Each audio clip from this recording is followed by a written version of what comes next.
Before we get started, does anyone want to get out? We ready to roll?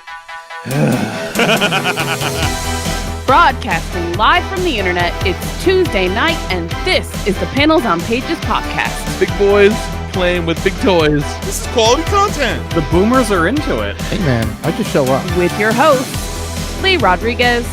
I am a visionary. Like, oh, you have a podcast? I'm like, no, that's not me. That's somebody else. Jason Knize. Yeah, sure. I'm not getting any vegetables in my diet. I'm just a thick boy. Jose Guzman. Is Jose on the show tonight? He says he's coming. It's like Elton John all over again, just minus the death threats. Kelly Harris. Reach your hand in your pants there, big boy. That's not me. I don't sound like that anymore. And our good buddy Mahoney. Hey, Mahoney's here. What's up, Mahoney? We can do just glorious, wonderful things on our phones, people. No one's ever done anything like this before. It's gonna be massive. It's going to be great. I mean, obviously, I think it'll be great. And it's all killer, no filler. My seat's on fire! Your dick's so hot! Come on. It's so good. It's pretty good. It's there. It's reliable. You know what you're getting every single time. Man, I'm so glad you found us. You're all terrible people, and I'm glad you're my friend. Put that in the intro. That's really funny. Over 500 episodes, and you'd think they'd have the hang of it by now. It seems like the concept that would run its course very quickly.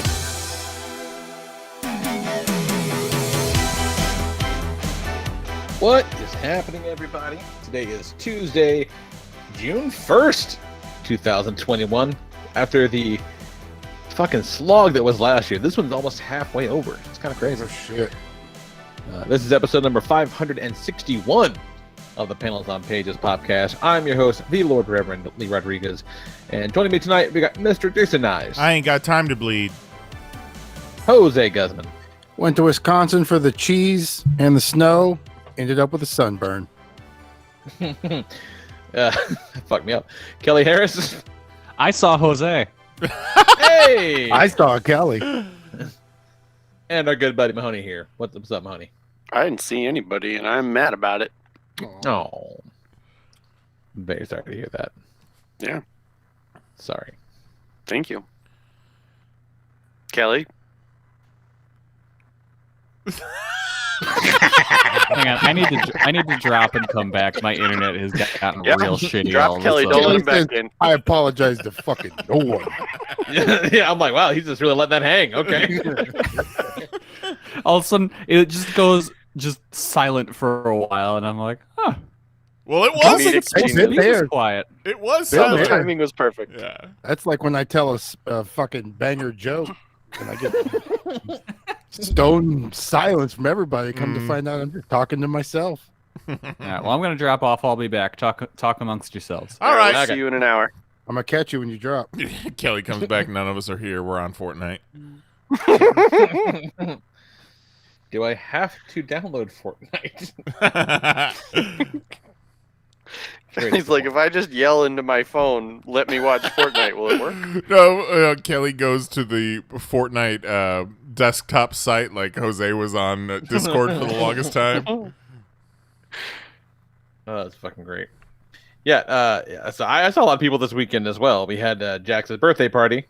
So after all of the fucking heartache and vitriol from getting the deck ready for the birthday party so we can open it up, and Jax wanted a pool party for his birthday party. It was 60 goddamn degrees this weekend, so there was no chance for a pool party. But that's okay. That just gives us that much longer to make sure everything is perfect, and then I never have to talk about it again. I'm very excited for that day to come. Same. That day is going to be magical. No, you have no idea. Like, I thought yesterday, I'm like, holy fuck, we haven't talked about the deck at all today. Is it kind of, and then like, is it on cue or some shit? I'm like, god damn it. I'm like, come on, I don't want to do this today. Now, is the deck still underway? Like, just the pool was finished? Right, yeah. Okay. Yeah. And the deck was pretty much finished, and then my dad and my friend Steve came over, and they're like, I don't like that. I'm going to fix it. I'm like, okay, fine. Okay, no, don't do that. so now they're redoing the top part of the deck, which is fine, whatever. Which, when it's done, Nicole will like it even more, and everything's going to be great. It's going to be wonderful. So, it's going to be great. Just gotta see through it. But it's fine. It's fine. 'Cause I got to get through. I got that done, and I got to get through this week. It was Zoe's 8th grade graduation party this weekend, which I swear to God was not a thing when I was in 8th grade. This seems like a real, reason to celebrate mediocrity. Like 8th grade, This is- fucking whoop. This is where we find out Lee never graduated from 8th grade. Yeah, it just wasn't a thing. Like it was when Nicole was growing up, apparently, like where she was. But they didn't do it here. It wasn't a fucking big deal. But now I guess it is. So all right, I guess we're having a I feel fucking like party, we which is had fine. this conversation. Yeah. Maybe we did. I'm just so fucking Okay. freaked out by it. Okay, maybe we did. That's a thing. But that's almost done. And then when that's done, we're going. We're leaving, heading to the Great White North, so we can do our trade off with the in-laws. It's gonna be so wonderful. And 2 weeks from now, I'm gonna be in Vegas, do whatever the fuck I want, with no children around. Yeah. Oh, I can't wait, you guys. It's gonna be so You fucking gonna good. pop that shirt off? Hey, Lee, You know what? In Vegas, we just might. So- So hot as balls. I'm gonna need you to make a roulette bet for me. A roulette bet. All right. Yeah, all right. I'm gonna PayPal you some stuff. I I trust you on this. I just want 10%. Lee, Hey, deal. I've got $200 million in a vault in Vegas. I'm going to need you to put a team together. The Cool city ball. is overrun with zombies at this point, so plan accordingly. But I'm just going for that money, right? There's no like, you're not gonna like, oh, I got you. no, You just want the money, I right? wouldn't do that. Because like, I feel like this is a very convoluted thing to do already, and I feel like adding something else would just further complicate things. But you I just am- have to do the other thing if you wanted to. I am sending Mahoney along with you just to make sure everything goes all right. I feel like I can do it by myself though. Mahoney, I don't know that I need no. somebody else to come along. Mahoney, I'll supervise. Mahoney, can you come over here a second? I need to have Okay, a weird. quick What's little up? conversation. You want me to kill him, right? No, you don't need to kill him, but I need you to bring me the head of the zombie queen. And if they don't get out, that's if Lee doesn't get out and his whole ragtag squad, that's fine. It's all right. But bring me the head of the zombie queen. The money might not even be there. I don't even know, but I mean, who even cares? I should probably just kill them, though, right? All right, yeah. Hey guys, hey. Hey, Okay, this, Kelly. this sounds like the plot of a recent film. Kelly, Lee has a squad that I think you'd be a good fit for. Are you guys talking about Cruella? Yes. Can we just make sure am that bake gets made though, before you guys kill him? Am I correct? Did I read somewhere that the plot of Cruella involves Dalmatians eating her parents? Is that right? Yes. Yeah, her mom got ate by dogs. Yeah. Okay. That's the kind of dumb shit you read and like that can't possibly be right. It sounds There's like a no way Mad that's what TV they did. sketch. Yeah. Yeah, fucking Cruella begins. I still don't think that would make me angry at the dogs. What? Like, I'm going to hold a lifelong grudge against dogs just because they ate my mom? Specifically Dalmatians, though. I mean, come on now. It checks out to me. It's your typical revenge movie. Yeah, Did you guys It's like hear? it's John reverse Wick. John Wick. Yeah. Did you Yeah. also hear they're working on Joker 2? Electric Boogaloo. Yeah. But the problem Who ate is Joker's parents? Will we find Joker out? 2 is just Batman. Yeah, you would think so. That'd be kind of cool if it was a Batman movie, but they just called it Joker too. Didn't tell anybody Batman was in it until like the movie starts. And Oh it's yeah, just they're Batman. not going to put Batman in it. Like Listen, they They didn't. didn't put Batman in Would you Joker. be? Yeah. Would you be at all surprised if they were to do that? Hey, and not put Spider-Man him- hasn't showed up in Venom yet. They're doing the fucking Craven movie with no Spider-Man. Bruce Wayne was in Joker. Yeah, but he was 7. He was 7 years old. They can't He's help fucking themselves. Batman's 10 years old, just beating the shit out of Gotham City. They already, They already a show did that about on Fox. I'll believe. Boom. I'll believe that Warner Brothers and DC have some restraint the next time that they don't show the Wayne parents getting murdered. Oh, Robert All right. Pattinson is totally gonna Mark it cry down. watching those fucking pearls drop. Don't worry, it's gonna happen. Joker 2 opens with it. Joker 1 ended with it. Well, it ends where it began. That same scene. It's ridiculous. Fucking nuts. You wild, DC. Yeah, that's it. They wild, that's for sure. Yeah, fucking. Other than that, man, just been watching Dragon Ball with the kid because holy shit, that kid loves some Dragon Ball Kai. Oh my god. The other day we were watching it and he was just digging it, and then he's quiet. And he just goes, "Dad." I go, "Yeah." He goes, "I really like this." This is I'm like, "I know, man. I'm very glad. I'm happy for you." This He's is like, a really great show. No, I really like this. I'm like, "Yeah, good. I'm glad." He's like, no, I motherfucker, agree, man. listen to me. I really fucking like He was it. just adamant that I know. And I'm like, "Yeah, cool." Yeah, and then but built some Legos and Lego type things. I built the Roton Master of the Universe Mega Constructs kit, and almost got the whole fucking Razor Crest built, which is pretty neat. Razor Crest is big, he beefy, and true to Mega Constructs fashion, building the Roton was really unfun, despite only being like 100 and some odd pieces. It was just a real pain in the ass. Yeah, those 'Cause- sets look absolutely miserable. Like even the little ones, like they look really cool when they're done, but just like they don't know how to do instructions. Like not for the big ones, not for the little ones. They're just fucking like bad at it. Like they're just not good at instructions. I mean, that's a complaint that I've had with the recent Lego sets that we've done, because the sets have been mostly black and white. We did the Stormtrooper helmet, and we've been working on the space shuttle.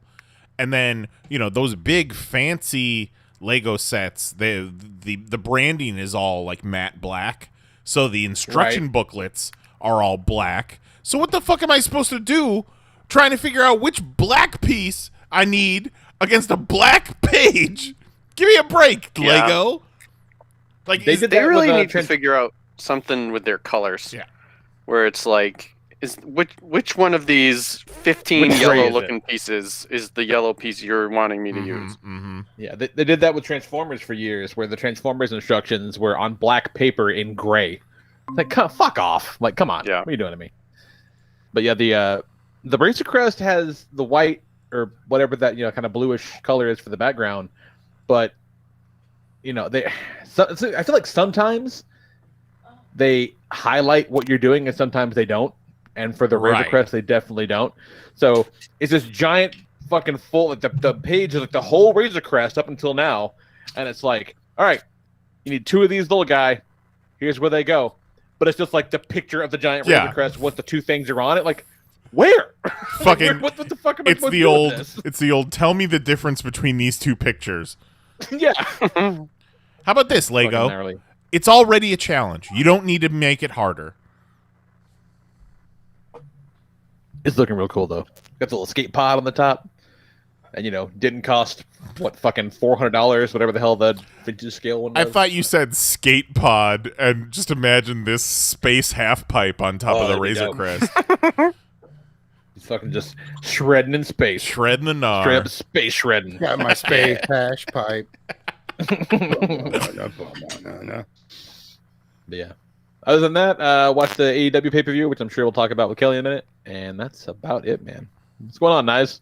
Well, full on dog dad. How are all the flaps? How are the flaps? The flaps are good. They're clean. Clean them every day. I love a clean flap. So yeah, I've transformed into full on dog dad. Nice.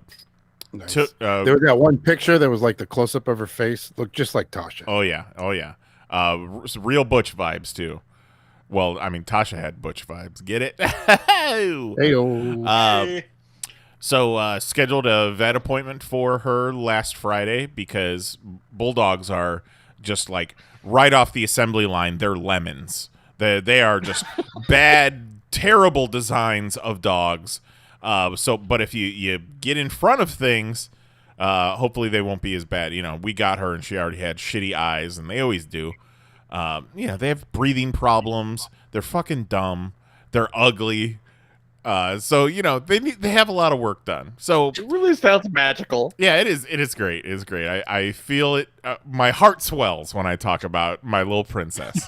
I like how they take their teeth and shoot it into their mouth with a t-shirt gun. Yeah. Yeah. Really, it's like there's no rhyme or reason to the way their teeth go in their mouth whatsoever. So we go to this vet 5 minutes down the road. Our first time there, they're good with bulldogs. We want to check everything under the hood, essentially. And we know there's going to be a bill at the end of this that is going to make us cringe, but you got to do what you got to do. So ended up getting heartworm medication, flea and tick, got her blood drawn and a fecal drawn just to make sure everything works. And apparently her blood looks beautiful, according to the veterinarian. Pop that poop. Yeah, she Beautiful blood. was prescribed. I already had eye drops for her, but then she was prescribed 2 other eye ointments that I have to give her twice a day. That's too much eye bullshit. And then- That's too much eye stuff. But really, so it's 3 things that go into her eyes, and you wouldn't think that a damn. dog would deal with that. And she doesn't like it, but she takes it. She lets me put this shit in her I get eyes it, Dad. twice a day, and it really has improved her eyes. So if her eyes still looked like shit with big old goobers in them, I wouldn't be as eager to put that shit in her eyes twice a day. But the fact that it looks better and she seems to be able to see better, it makes me feel good. And then because of her flaps, because bulldogs have wrinkled ass faces, she had a yeast infection in her face flaps. So Make that bread, baby. the doctor prescribed a bunch of doggy Stridex pads. So I do that twice a day along with the eye drops. And she had an ear infection, so she got antibiotics for her ear. Got to give those to her twice a day. And then I'm gonna have to wash her ears in 4 weeks. Sucks dick. This sounds terrible. I'm gonna They also gave me an ear wash that smells like cucumber that I'm gonna have to give her in 4 weeks after her. I think she was given an injection for her ear infection. I fucking forget, but it's a lot. It's a lot to deal with. A lot to keep track of. She was given shots for allergies because she licks her paws a lot. But good news, we were gonna get her chipped, and that was gonna cost $90. But she was already chipped, so we didn't have to do that. So instead of the final bill being $900, it was only $800. Hey, all Nice. right. Gotta tell you, if I was in charge of this take the dog, win where you can. Yeah. if I was in charge of this dog, it would definitely be dead by now. There's no way I would have to pay this. It's like, okay, 800. How much to put it down? Well, Mary made the very astute observation that even with the adoption fee, the $800 vet fee, and then all the money that we've spent, just getting her comfortable, getting her food, getting her toys, all that stuff, still cheaper than a bulldog puppy. So, Oh, I'm sure. Yeah.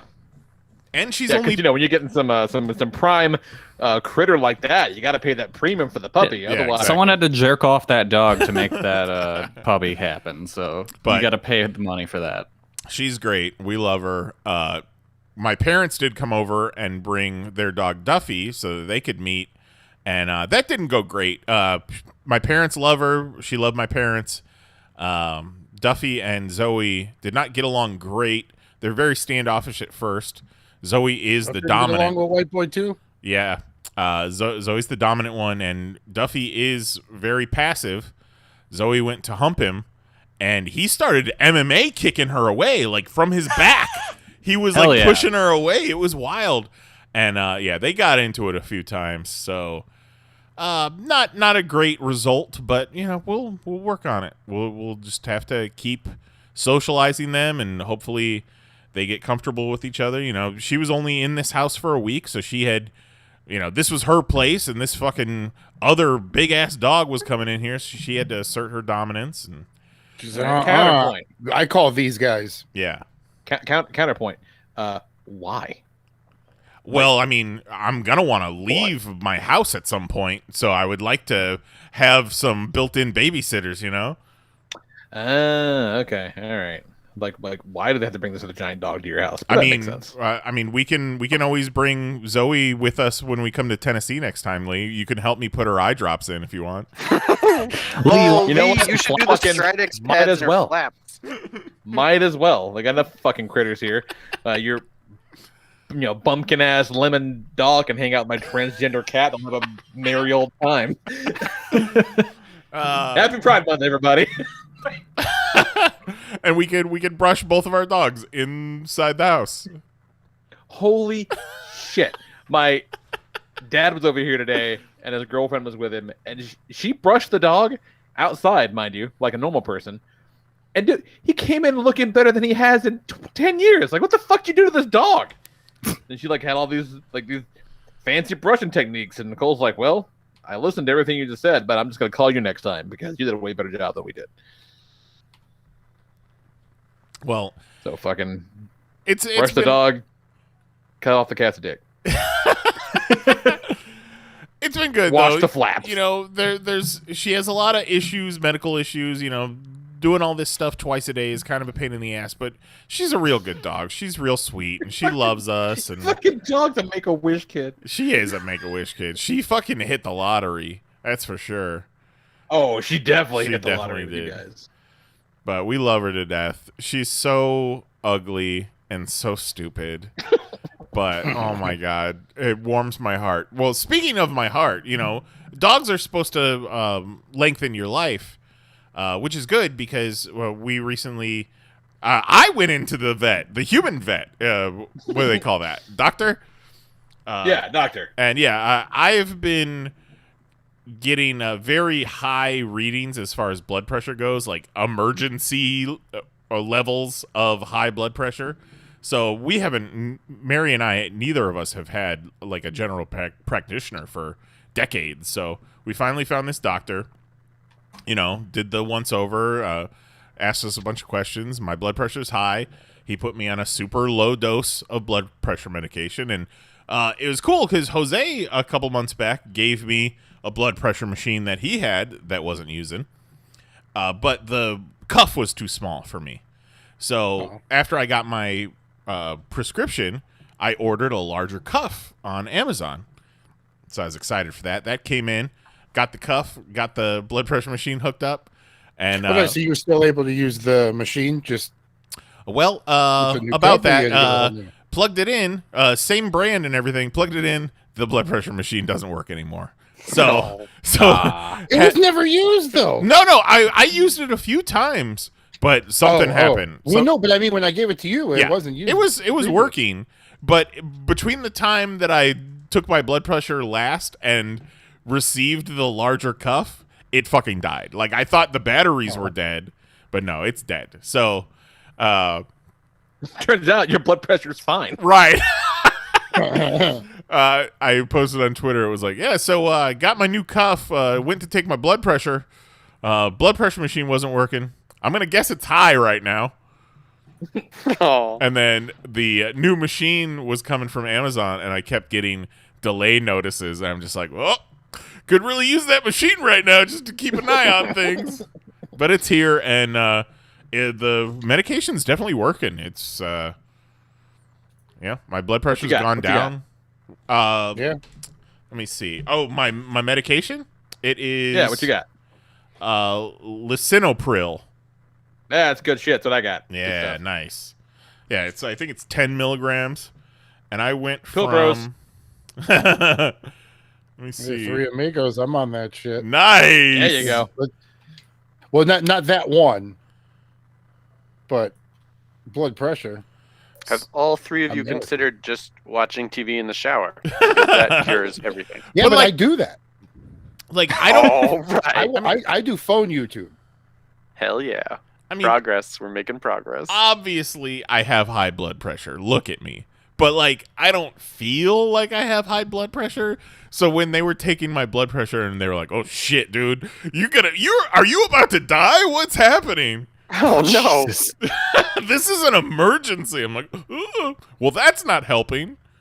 But yeah, I went from like 165, 70 over 100, 110 to like right around 140 to 80, 90 just since I've been taking my blood pressure. So see, my entire life, I go to the doctor, they do their little thing with the cuff, and they tell me those numbers, and I look at them like, why would I have any idea what those mean? Right, exactly. Yeah, I never know what any of that shit means. They told me that your high the first number your high should be around 140. So I'm right around there. Like, it's all gone down, so that's definitely positive. I still don't know what the fuck any of it means, but It's just bizarre to me. Like, in no other situation do you go somewhere. Like, you don't go to the mechanic and they come out and they're just like, hey, man, your oil, it's 117 over 80. No, they fucking do. You're like, okay. They sure do at the mechanic. They tell you some bullshit. Well, they tell you bullshit, but they don't talk to you like they know what they're doing. Like, they're telling you a bunch of nonsense to try to get you confused so that you pay whatever they tell you to pay. But the doctor or the nurse or whoever takes your blood pressure legitimately thinks you're interested in these numbers. And it's like, yeah, I don't remember what it was exactly, but I remember I had a headache like I was going to die. It was I feel my fucking heart in my head. I'm like, oh, this is horrible. And just for the hell of it, I threw on that cuff. And I don't remember what the numbers were, but I remember thinking to myself, okay, I don't know what this means, but the numbers are red, and the bottom one has 3 digits, and that can't be right. That can't be good. Like, oh fuck. Oh, you know, and I definitely believe that white coat syndrome is a thing. I'm not saying I don't have high blood pressure, but when I go in to a doctor's office and they go to take my blood pressure, and the first time they're doing it, I'm hearing the Velcro ripping the entire time, and then it pops off my arm. Yeah, that's going to raise my blood pressure a little bit. And then when you go to do it again and you don't have the hose connected, yeah, that's going to bring it up a little bit higher too. So, yeah, maybe after that third try, give me a fourth just to get an average. Yeah. Fucking ridiculous. And then I was like, glad you got that medicine, dog. Yeah, I said to the doctor, I also want to check on my sperm count and all that, because me and Mary trying to start a family and all that. And he was like, "Oh, cool." And I was like, "All right." So he just cups his hand. Well, yeah, I just stuck my hand in my pocket and pulled out a wad. Here you go. High-fived him. Yeah, you want this in a cup? All right, I'll take that now. He just puts it in his pocket. Just flung it at him. Why am I dripping with goo? He just puts it in his mouth. He's like, no, it's good. It's fine. It's fine. Counts real solid. He just goes, "Yep, that's sperm." Got his palm of his hand, just looking at it real close. 1, 2, 5. So yeah, I see a lot. You've been eating a lot of pineapple lately. Real nice bouquet. Wild. So yeah, that's my week. Tasting like a Capri Sun. Bouquet. Jesus Christ. Earthy tone. Horrible word. Whew. Save us from that, Jose. What's up? I saw Kelly yesterday. Hey. In real life. How is it that Jax had a birthday party, Jose and Kelly saw each other in person, and we haven't seen a single picture from either of these events? Well, you know, I rarely put up a photograph little anything. Kiss and tell. I was positive the fact that we didn't see a picture and we didn't see either of you mention that you saw each other. I was like, oh yeah, this is another one of the Jose's. Yeah, I'm gonna swing by and see you before heading to the airport, and then never happens. No, it happened. I was there. Yeah, but it's a little different when you're traveling in another state. You got to make the other state happen. I would feel bad traveling to somebody's state and not trying to at least say what's up at least once. Mm-hmm. But it worked out cool because we were able to hit him up on the way out. He was only like 15 minutes from the airport. So we were able to swing by for a couple minutes. He gave me a nice little tour of the store. Wonderful store. Good space. You know, some nice wide aisles, some good shit on the shelves. And then when it was Real time big boy store. Then when it was time to head to the airport, Jose yelled, "Car ride!" When I was on my way, I messaged Kelly. I was like, "I'm about to pop out of a cake in the break room in 15."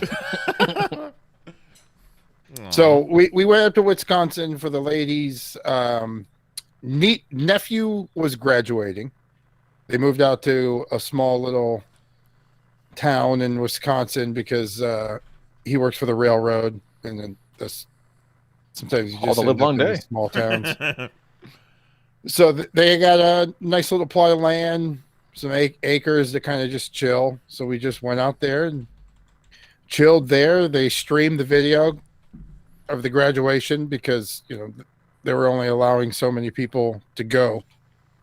So we let the immediate family do their thing. Yeah, perfect. Like, yeah, I'll watch it on stream. So- Thanks. So you got to say you traveled for the graduation, which is the good family thing, but didn't actually have to go to the graduation. Fantastic. Yes. Fucking Which was perfect. Perfect. Yeah. Oh, it was perfect. So we just kind of chilled.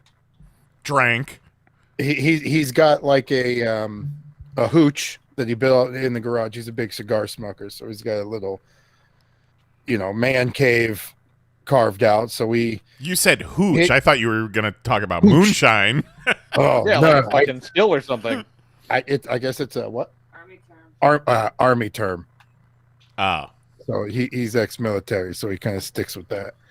So we just spent the day fucking watching, taking turns of telling which action scene you like most. I got him to watch Dread. He dug that. Nice. Because he was on the fence about it, and I was like, what? Did you show him your video? Well, no, not yet. I gave him the in-person spiel about it. So we watched Dread. He dug that. We watched fucking Predator, Street Fighter 2, the animated movie. Fucking, he watched Army of the Dead, and I blew his mind because he didn't know about the Chris D'Elia scandal and how like that chick was not in the movie.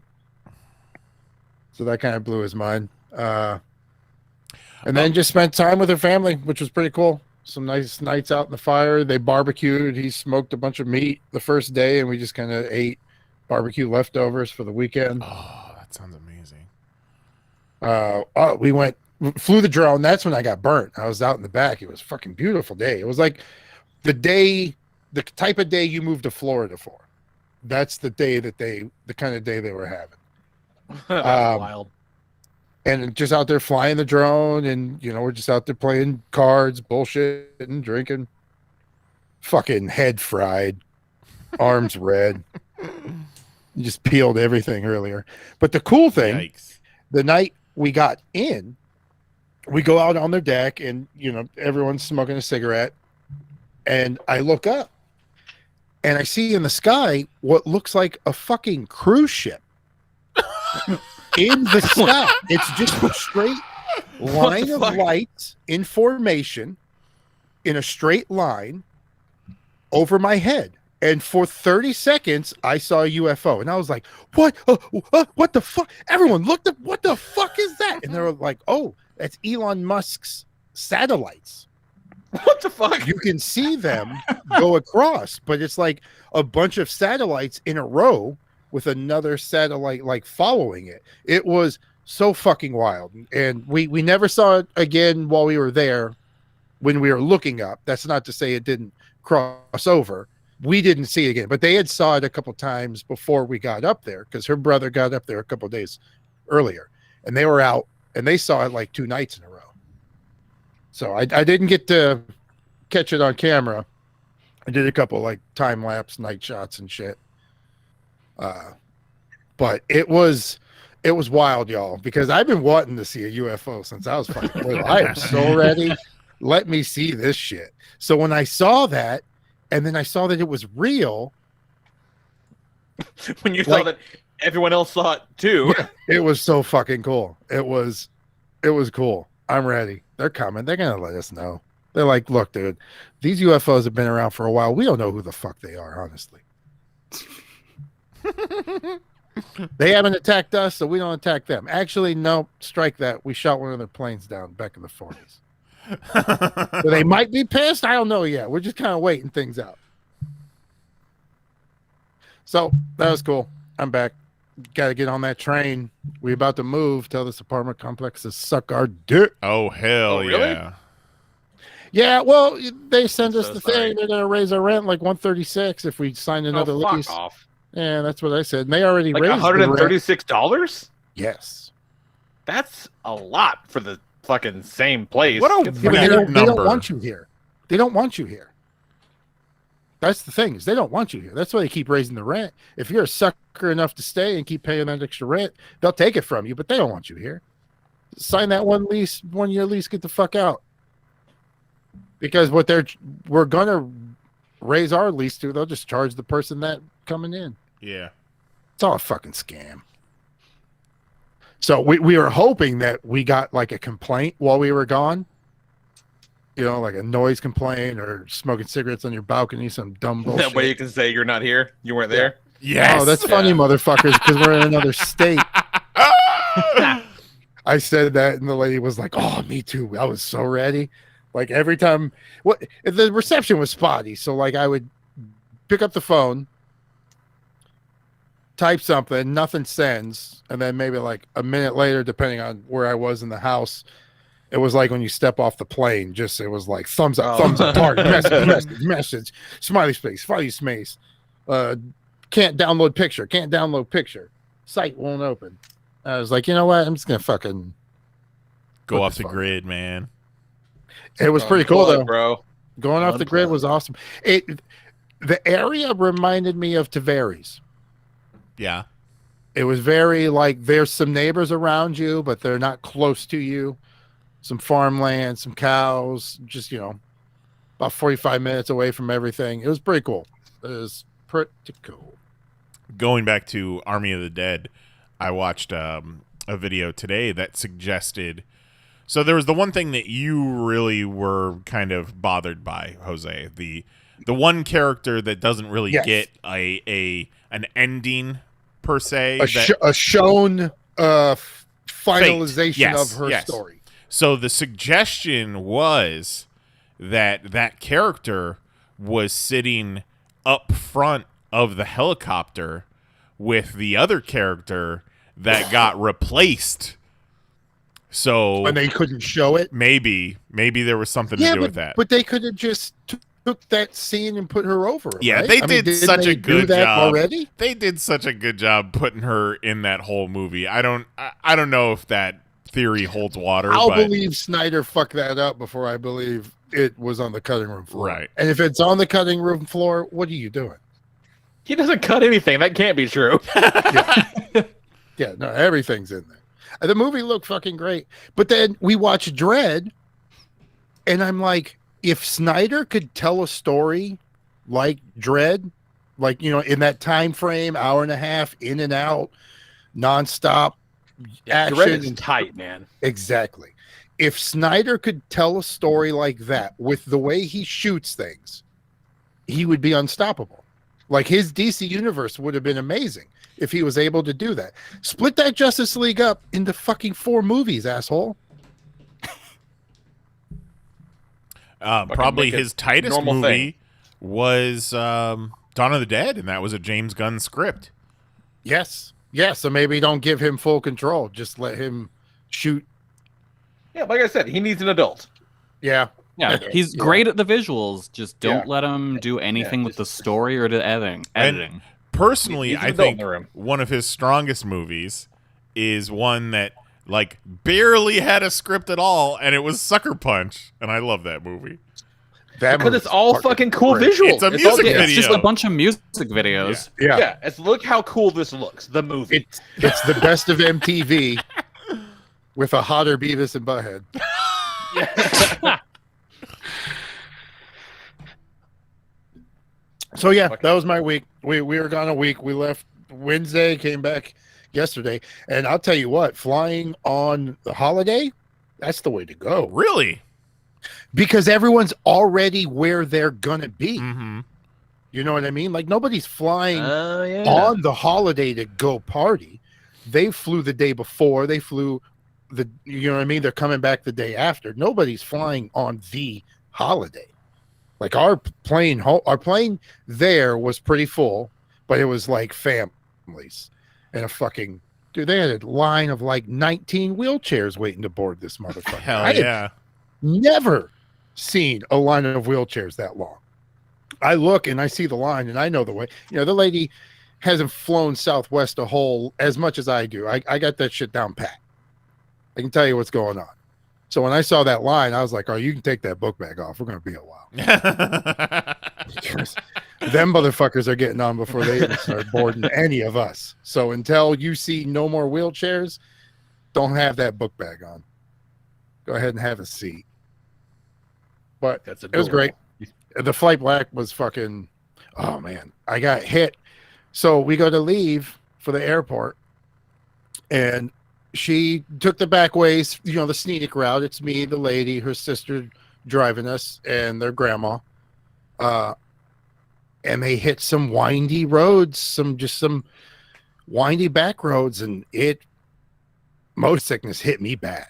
Like, I started getting the sweats. The back of my shirt was fucking soaked. And I'm just like holding my head down, trying to go to bed, but it's not working.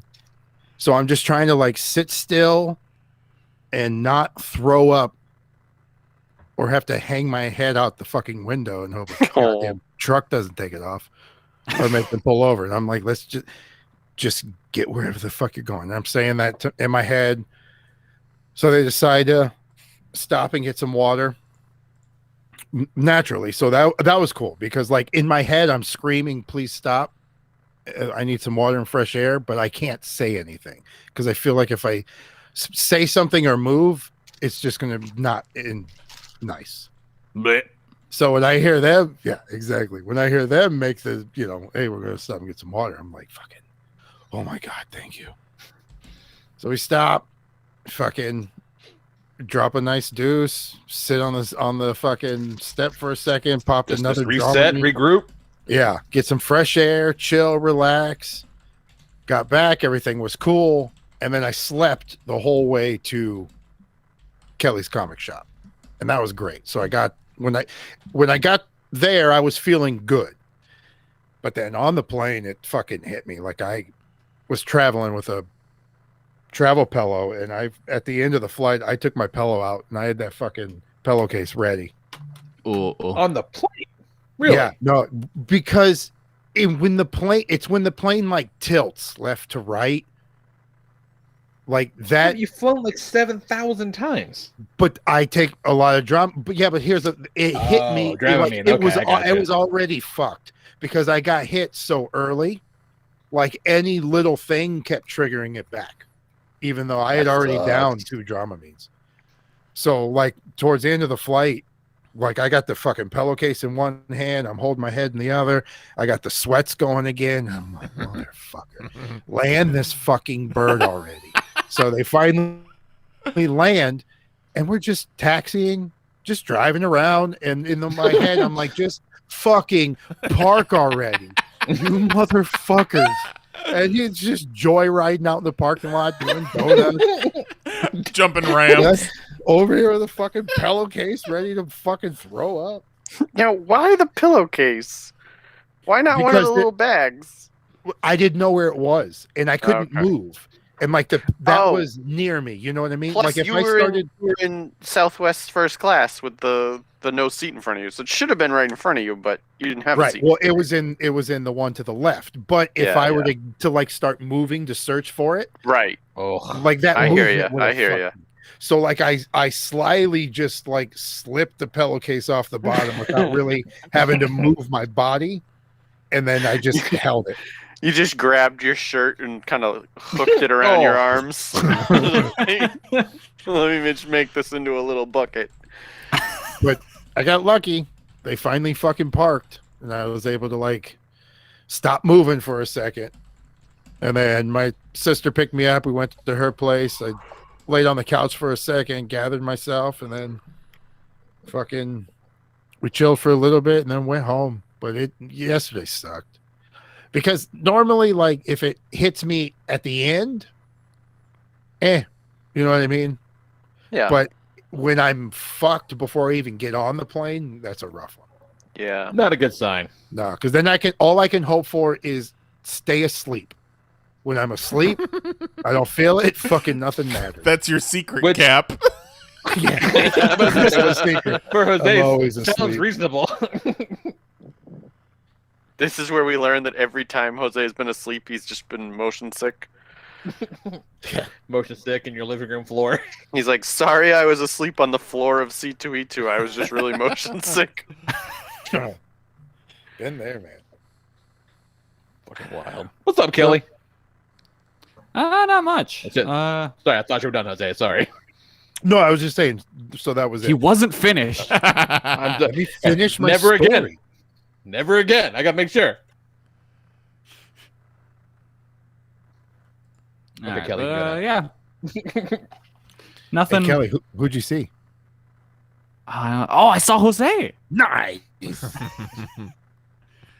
was a nice little Monday surprise. Yeah, no, haven't been really doing much. AEW pay-per-view was on Sunday. That was pretty decent. Solid show, I felt like. Kind of, front to back, mostly solid. Yeah. Yeah, I like the tag title match was probably my favorite match. For a minute there, I thought Mox and Eddie were going to win it. I really did. I did too, but then I was like, me. they gotta write Mox off so we can go have that baby soon. Who's the tag champs? The Bucks. But they're like bad guys now. Yeah, they've gone just the bad full Bucks? Full insane heel? rich people, just buying $1,000 shoes and wearing them during their matches. So that's part of their heel gimmick was like they're just like fuck it, we got the money now, fuck you alls. Yeah. And then other homeboy Finger Guns, he turned bad too. Like what? Yeah, they're all being bad running, together like, now. He was the money first of them to ran- go bad, and he turned the Bucks to his side. Okay. All right. It's been good. They've Hollywood been fun Rock. together. But I was, the crowd being back was kind of wild to get used to, but it made me happy to see just how big a pop Eddie Kingston got from the crowd. Like the crowd fucking loved Eddie, and I'm like, man, good for that guy. Yeah, for real. Like to go from you want to get nuts to being in a tag title match on pay-per-view. Fucking Dude, wild. the crowd popped for him. Dude, they were chanting his name, yelling. Like, they fucking loved him. I was very happy for him. He's great. Yeah. And again, anyone that says Wild Thing is not a good entrance theme, get the fuck out. It's pretty They perfect. obviously haven't seen fucking God damn it. What's that Major baseball? League. Major League. It's Fuck yeah. it's the Major League version too, Nice. because that's what Onita used to come out to, right? Okay. Yep. So is that Yeah, a the first time he used that in AEW, they fucked up and got the rights to the original version. Yeah, and it was real weird. Yeah. No one looks like a badass walking out to a flute solo. Yeah, no, he's coming out to that. In my head, I'm like, oh, they fucked this up.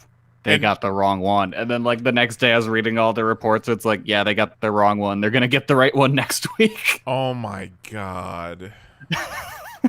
That's so embarrassing. How do you get all the way to TV and not realize that? Yeah. So, like, Well, I'm as sure Mox was just like, oh, you guys got Wild Thing? And they're like, yeah, we got Wild Thing. And I'm like, all right, cool. That was it. I'm sure that was it. Mhm.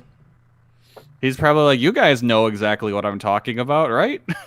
That was the one that was that was for the IWGP US title match too. So it was kind of a big deal match. Yeah. He's fucking out there with a recorder solo. Yeah. Because, yeah, I'm Good sure that match, was though. just some licensing guy, and he's like, yeah, Wild Thing, got it. And, like, I can't blame Fuckface him. the cool one. Yeah. Because I'm sure Mox wasn't didn't explain it any further than Wild Thing. Yeah, right. Yeah. He's like, fucking Major League. Yeah, the fucking Wild Thing. Everyone knows it. And it's like, yeah. Yeah, that one. Yeah, go for it. The guy's dude like, was I like- think I know the one he's talking about. He's like the one that goes.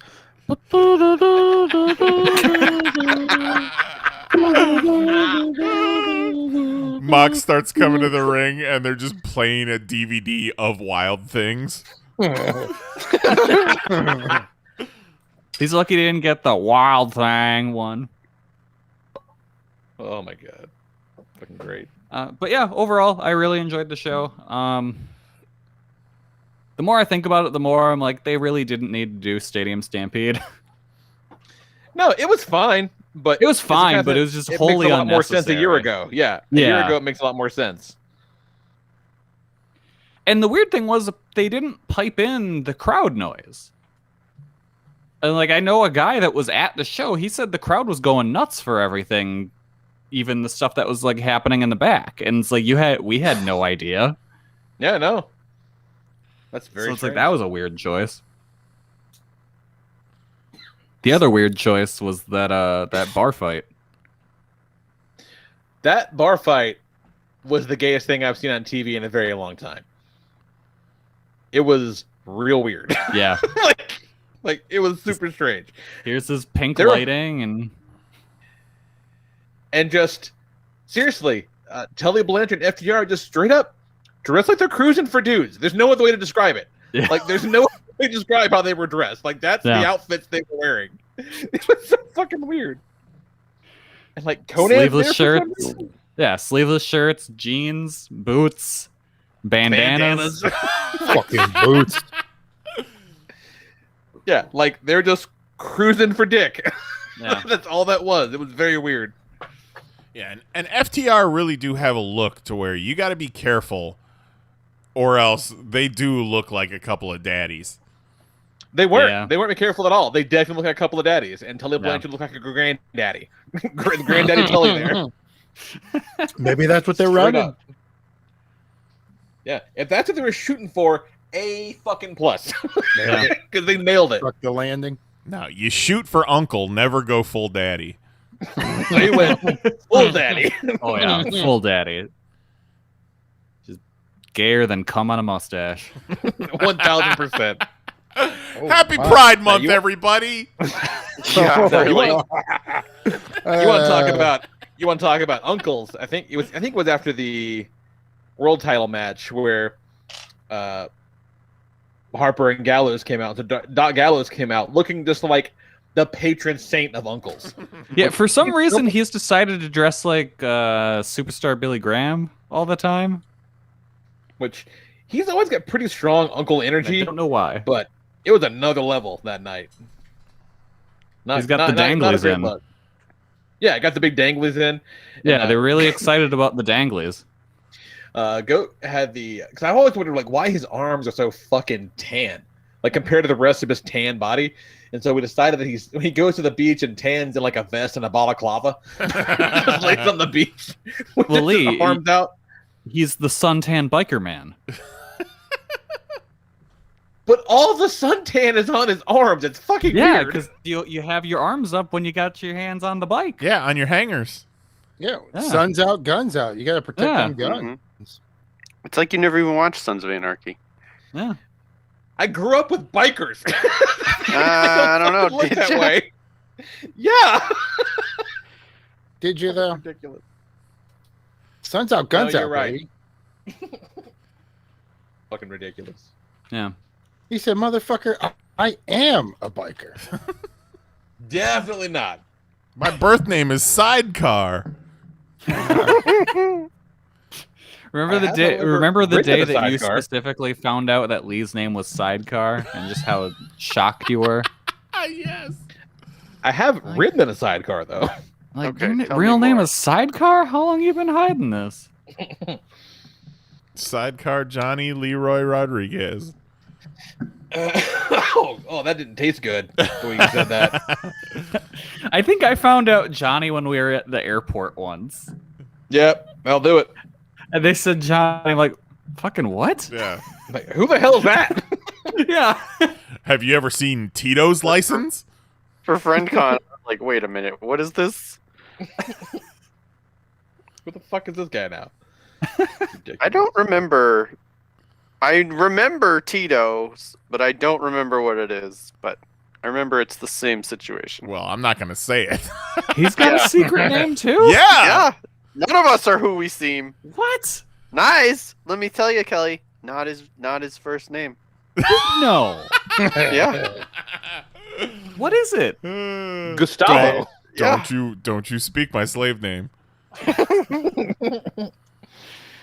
Oh, Fucking Gustavo Knize. it's Jackson Storm, Oh, okay. the car from Cars 3. Hallucinations. The hallucinations. And then the only other thing of note that I did recently is I started watching Neon Genesis Evangelion on Netflix. Thinking about doing that. Yeah, I'm about 10 or 11 episodes in. I started Sunday before the pay-per-view. That show's good as hell. I've heard. Yeah, that show's real good. The funny thing was today, I discovered that I actually own a piece of Evangelion merch and did not know it. Because it's just a cool looking robot. Well, no. Do you remember when I ordered that Godzilla embryo thing? Not really, but continue. No. Okay. Yeah, I was like, no, Roll with really. It looks like it's just like a Godzilla like embryo, but in like a square of resin. Okay. And it turns out that visually it looks exactly like a thing from Evangelion. I So it's see. like, it's a double reference, and I didn't even know. So that'll go perfect. A rip shirt. Yeah, exactly. But that'll go perfect with that Mechagodzilla model I ordered earlier that has the coloration of the Eva 1. Looks pretty dope. Yeah, I was thinking about getting that before I even watched the show, and I'm like, no, I've never seen this thing. Can't do that. Now I watched it, and I'm like, fuck yeah, I can order this now. I can see Because myself I getting... understand that reference now. Yeah, exactly. I can see myself, once they come back in stock and the model drought is not as bad as it is now, I can see myself buying a whole bunch of Evangelion models. I like building shit. Build that shit. Yeah. Build it, I'm gonna Billy. I'm gonna do it. I'm gonna build them. Yeah, I got the great big Eva months ago because it was I found it in a store and it was only like $40. And I looked it up and it's like a $90 kit. I'm like, oh fuck, I'm gonna buy this because it looks dope as Damn. fuck. That'll be rad. Yeah. What'd you build, Mahoney? I haven't built anything recently. I have to fix a broken piece of my sprinkler system, which is super fun. But other than that, not building anything. But Lee, I learned today that I may not truly understand the word neighbor. So Word what? neighbor. Word what? Oh, Neighbor. because What? Neighbor. I heard N, So, and then Woo! everything And then cut it out. Yeah. oh dear. And I didn't know if that was YouTube censoring us. I didn't know what was going on.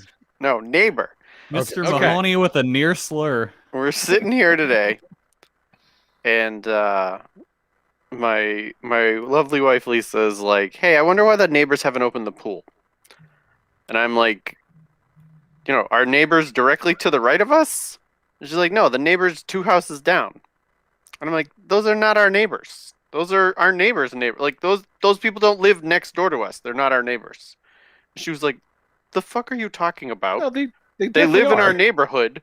They are our neighbors.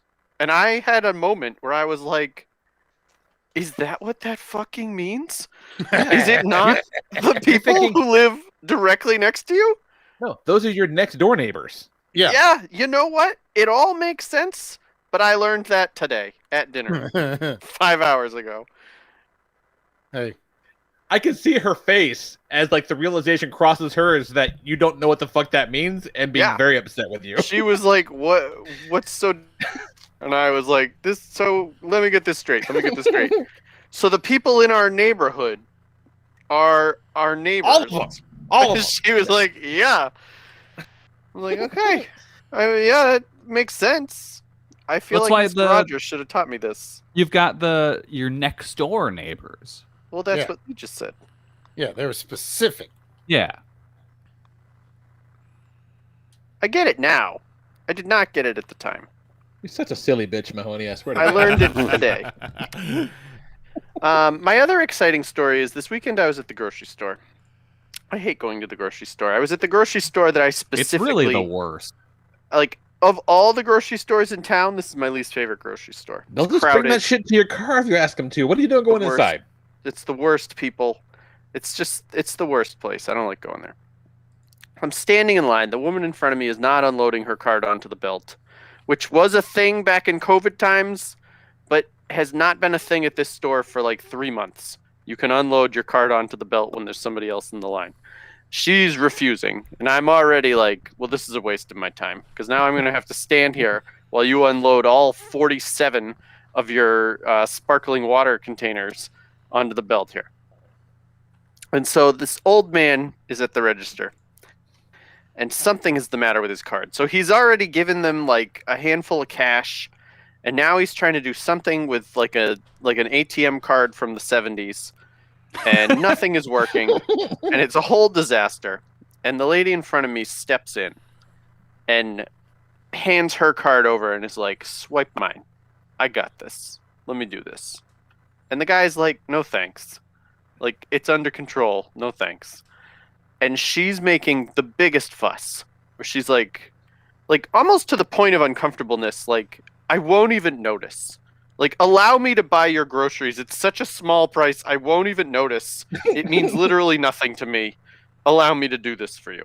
I mean, that's a baller move. And he's like, no, I don't want you to buy my groceries. I just want you to leave me the fuck alone so I can figure out what's going on with my card and we can all get out of here. And I'm just I'll tell you right now, I don't care what the situation is. If someone's like, let me buy your groceries, I'm like, be my cool. guest. Yeah. Yeah, initially I would be like, wait, what?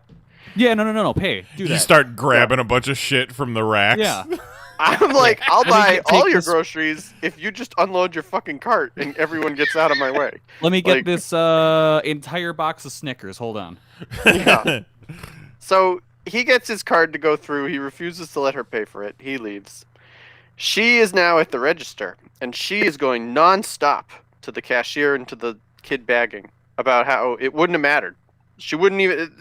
She's been there. That much money. It's nothing to her. It's nothing. It would have been no problem at all. It would have been nothing.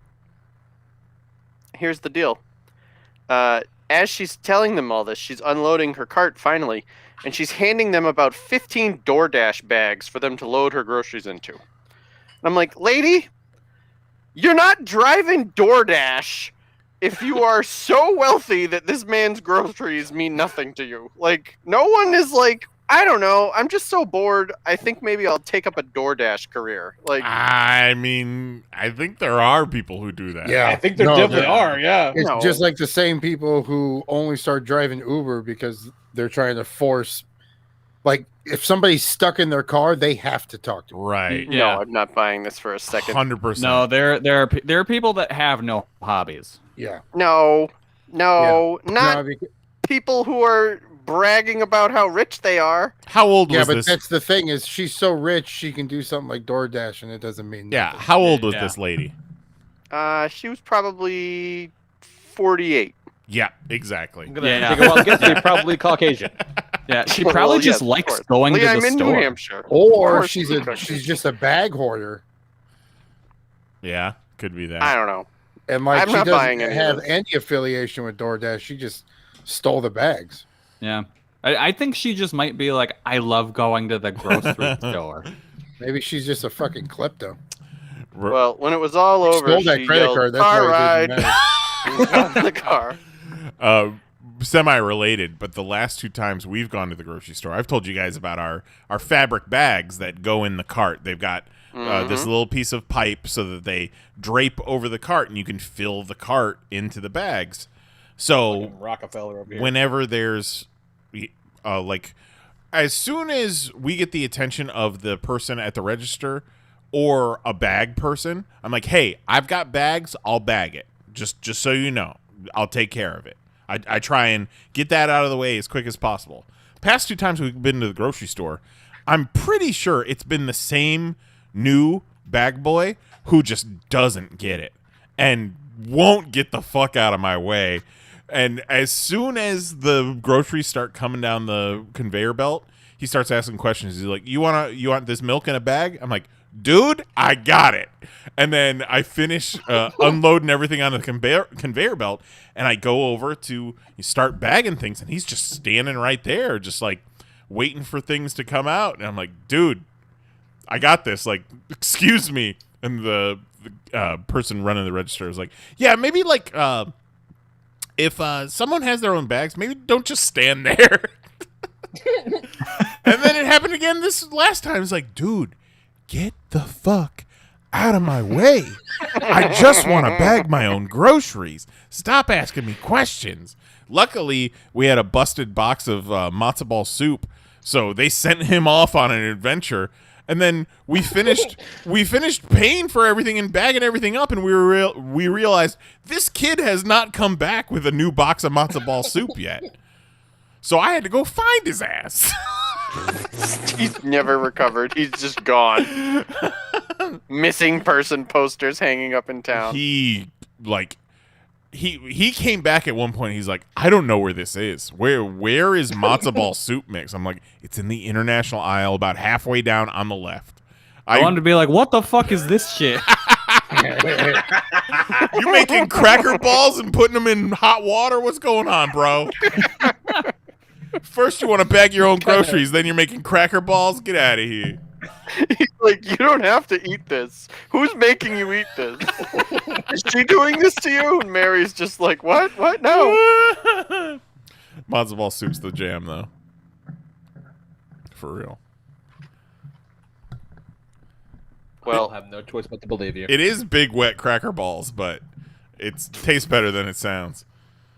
Big wet cracker balls is the name of a Knize sex tape.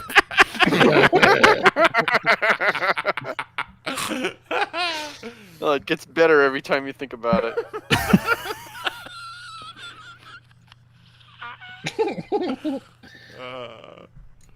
There is absolutely no way that there's people just driving DoorDash for kicks. 100%. You don't even talk to anybody. You don't even talk to anyone anymore. You do? No. I think the DoorDash people just like shopping. No, you're just going through drive-thrus. When I was getting grocery delivery, like, I would have hours-long text conversations with these dum-dums because they don't know where anything is. Well, that would be the end of my grocery delivery days. Yeah, we've been going and getting our own groceries and fucking Bag Boy Supremes in my fucking way.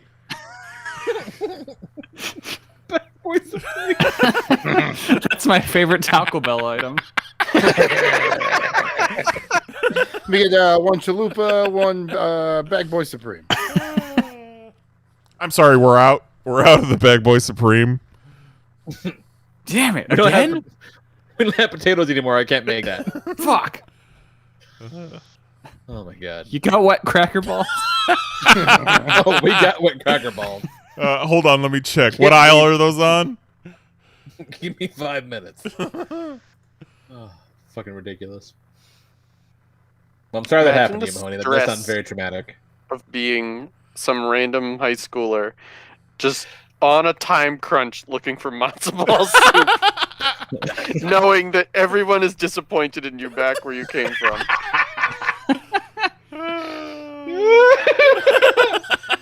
Oh, that's fucking real. Oh, God. Just get the fuck out of my way. All right. So, what's up on a classic this week, Knize? Well, this week, I couldn't find something that's related to our top 6, so I just kind of threw a dart at the wall and found this one. It is summertime, so and Memorial Day was yesterday, so we're out there grilling, eating delicious grilled meats and such. So this Popcast Classic is from episode 507, April of last year. It's our discussion about, firstly, whether or not a hot dog is a sandwich, and then secondly, how are you supposed to eat a hot dog? And I am triggered already. Mahoney has some real controversial views on this one. No, all of you are doing it wrong, and I am triggered. Guarantee you are. So this is a little bit of a long one, about 10 minutes long, but it's good. And it's not coming back after this break. Yeah. 10 minutes of nonsense while they're just shoving condiments all over the roof of their mouth. Fucking nonsense. All right. I apologize in advance for the bullshit Mahoney's about to spew at you. Back in a minute. Love you. Bye. Enjoy the refreshing taste of an ice-cold Popcast Classic. Is a hot dog a sandwich? Not necessarily, but it can be.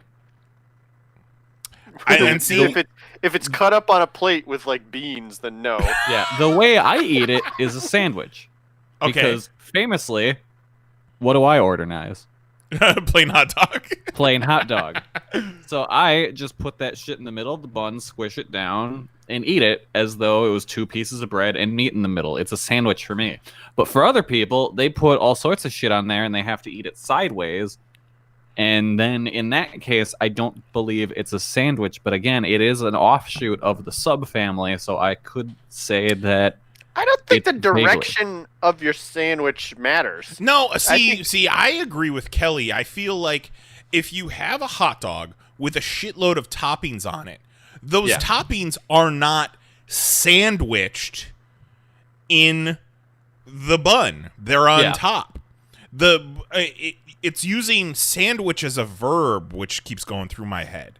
You know, it's sandwich is not just a noun; it is also a verb. And with a sub, even though it's a similar shape of a roll, you can still squish all that shit down, and all of your toppings are still inside of a bun.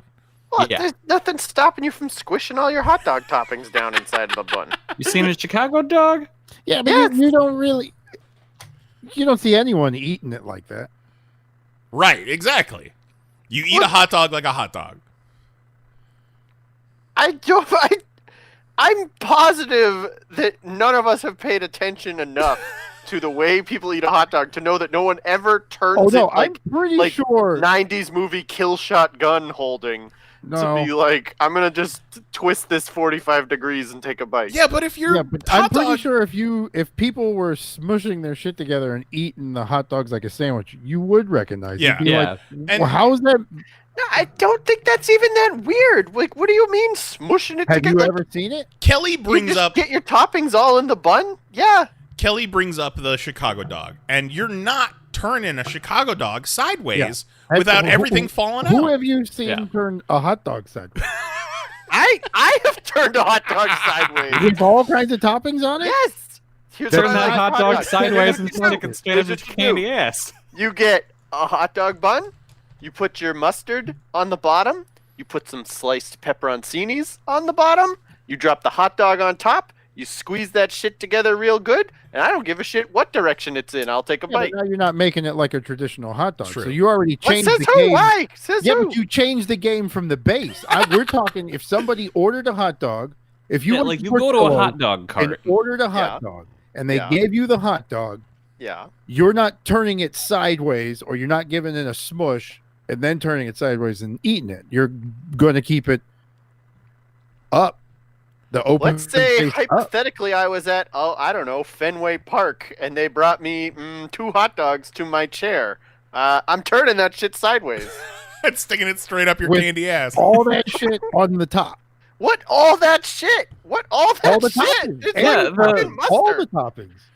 Now, this might be a little controversial. You but order the fuck me up, and they give you that.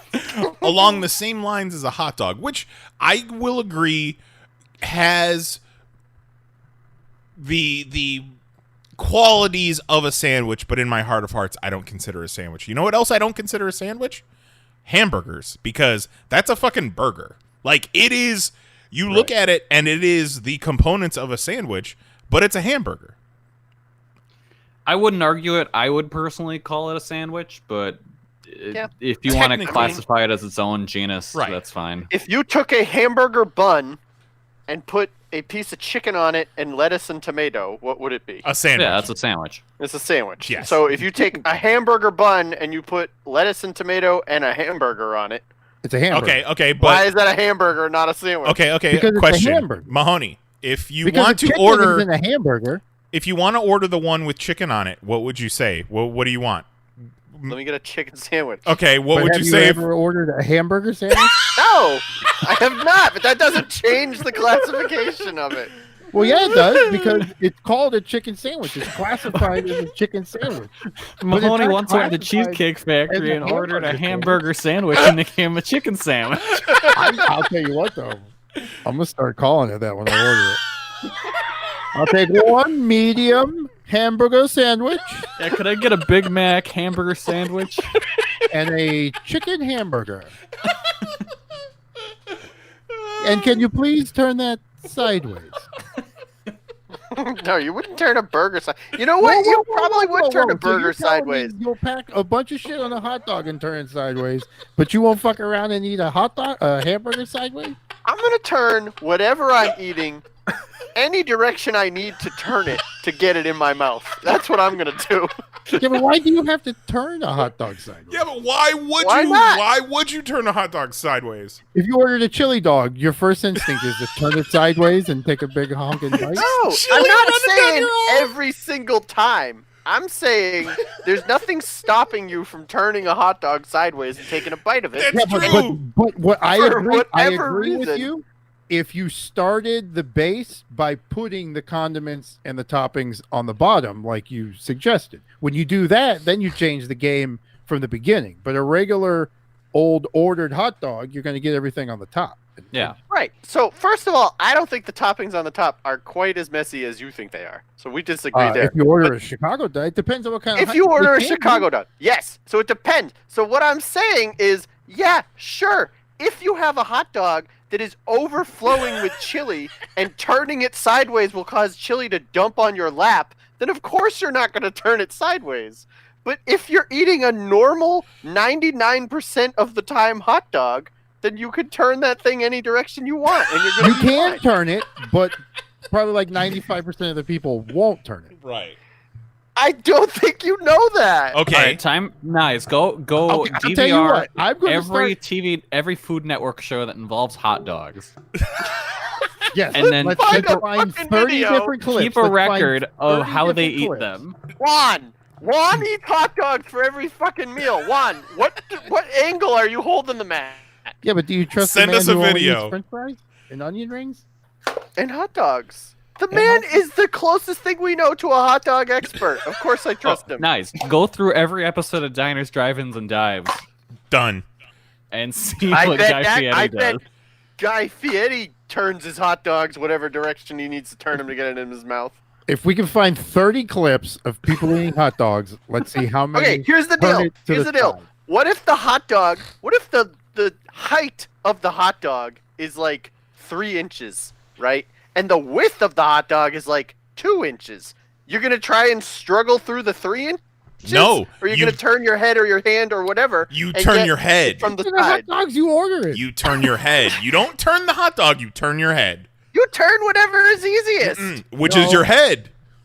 No. Yeah, but no, Okay. the majority of people do not turn their hot dogs. Do you turn your? Mahoney, I come over here. disagree. I Mahoney, come over strongly here. You strongly disagree that I most of the strongly people- disagree. Jose, I Don't need to talk to turn their Mahoney hot over dog. here. Calm down. What is it, Kelly? right. Kelly, what is it? So here's how we fuck them up. We get some videos of the Nathan's hot dog eating contest, and we say that's the evidence.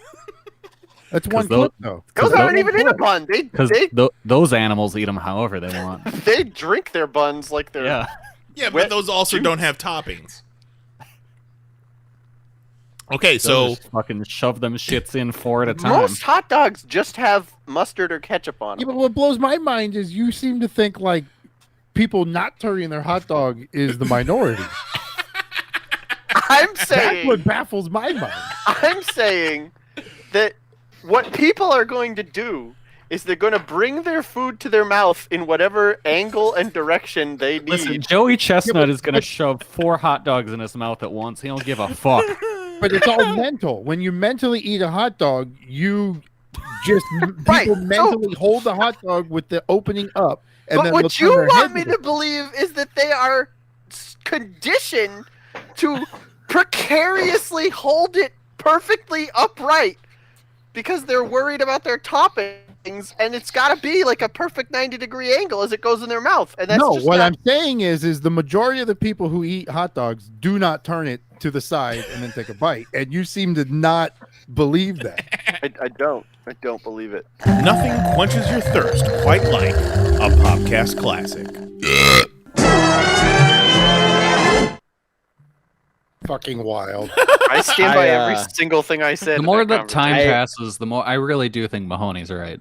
I am right. The fuck he is. I had hot dogs last night. Ate them bitches upright. Mm-hmm. Fucking prove it. Like it's supposed to be done. I'm just looking at a Glad it bunch won- of pictures that say eating a hot dog, and 9 out of 10 of them are eating it upright. No. I'll take I For don't it. those of believe you it. that may be new to the show, this ruined the Discord for a number of weeks. For fucking weeks. Look there at were this pictures of stupid idiot what eating fucking this animal is stupid hot this? dog. What dumb fucker is that? And that's a stock image. That hot dog doesn't even look like it's cooked. What the fuck? That's like a hoagie or some shit. Oh, 714 woman eating hot dog photos. Hello. That's sexual. I just love how quickly all of you were like, no, it's far easier to turn your entire head Yes. than turn the hot dog that's already but in your hands. It's like a taco. Does Like you it? turn your head Mike, and eat a taco. you're not Okay, turning your what head the where fuck? your ears Okay, touching wait, your shoulder. to hang on, eat it. hang on, It's hang like on. a slight turn. Hold on here. You telling me that when you eat a taco, you eat that shit straight up 90 degrees? What do you unhinge your jaw like an anaconda? No, I tilt my head a No, little you Exactly. hold bit. the No, taco come upright and on. tilt your head. It's Yes. This is What the nonsense. fuck are you doing with tacos then? You It's don't just have turn to it. tell me how the fuck I eat my tacos. It's a medical condition called taco neck. Shaquille O'Neal had it, and Hakeem Olajuwon Yeah. also had it. Yeah. Ay, ay, ay. Real. Hermanak eating all these tacos. Hey Kelly, you think that's Shaq over there? Yeah, I do. It now appears that Shaq is suffering from a neck injury. Of course we're concerned. That's one valuable neck. It's not natural. It's a conspiracy, man. Shaq is suffering from taco neck syndrome, TNS. It's caused by his craving for delicious Taco Bell tacos. And he's getting worse. Well, if with you're every laying down, you don't neck-bending have to bite. tilt your But head. now That's there's stupid. a big breakthrough Who eats a therapy. taco The new laying big down? beef burrito from Taco Bell, just 99 cents with double the beef. It is the perfect antidote Oh, for hell taco yeah. neck. Let's go get burritos. Fuck yeah. All right, show's over. Burrito time. All right. Now that I'm all upset, what's up on the top 6, Knize? Oh, I gotta make my top 6. Top 6. 6! I still like 6. All right, this week we are doing top 6 fictional soldiers. Big shout out to Captain America right there, because let's be real, he's going to be, if not on everybody's list, people left him off his list because they thought that he was going to be on everybody else's list. Right. Because, it's Captain fucking America. Obviously. Obviously. America. He's on there. Fuck yeah. Fuck yeah. Gonna put Captain America on the motherfucking list, yeah. Speaking of, a big shout out to Team America on my list. I Nice. didn't even think of fucking Team America. Of course, Team America. Well Fuck yeah, done. Team America. Yeah, shout out to Team America. I don't give a fuck what you say. That movie is still hilarious. It is great. Holds up. Very good. One of my favorite bits about Team America was they were like, "We're never doing this bullshit again," because on South Park, we can be like, "Hey, I want an entire Mongolian army to come over that ridge," and like an hour later, it's done. And we spent half a day getting 4 fucking puppets turn their head to the right at the same time. Like, it was fucking horrible. Damn you, Bad Mongolians! Like, the bricks, how fucking busy I am. That was one of my best bits. That guy's dead now. All right, so onto my list proper. Is he though? Is that what we're doing? We're doing that now? We're going through the fucking rabbit hole? Oh my god. Through the grapevine, baby. Side Clone. note, I had a real Jose moment with Jax earlier today. I forget what we were talking about, but he was asking me something. I said, I don't know, man. I don't know. It's a mystery. Don't know what to tell you. And he goes, it's a mystery. I go, yeah. And he goes, do do do do do do do do do. Okay. How does he have Okay. any reference for that? I'm in. I am I have in. no idea why he knows that. Yeah. That is. What the fuck? I stopped dead in my. I was walking out of my office. And I go, "Why do you know that?" And he goes, "It's a mystery, Dad." And Kid. he starts Next time you see him, levitating tell him shit I with his said fist mind. bump. It's fucking ridiculous. Kid is a fucking enigma. Oh, but yeah, he's a mystery. he is a mystery. So fucking ridiculous. Hold on, real quick. I just need to share this with you guys real quick.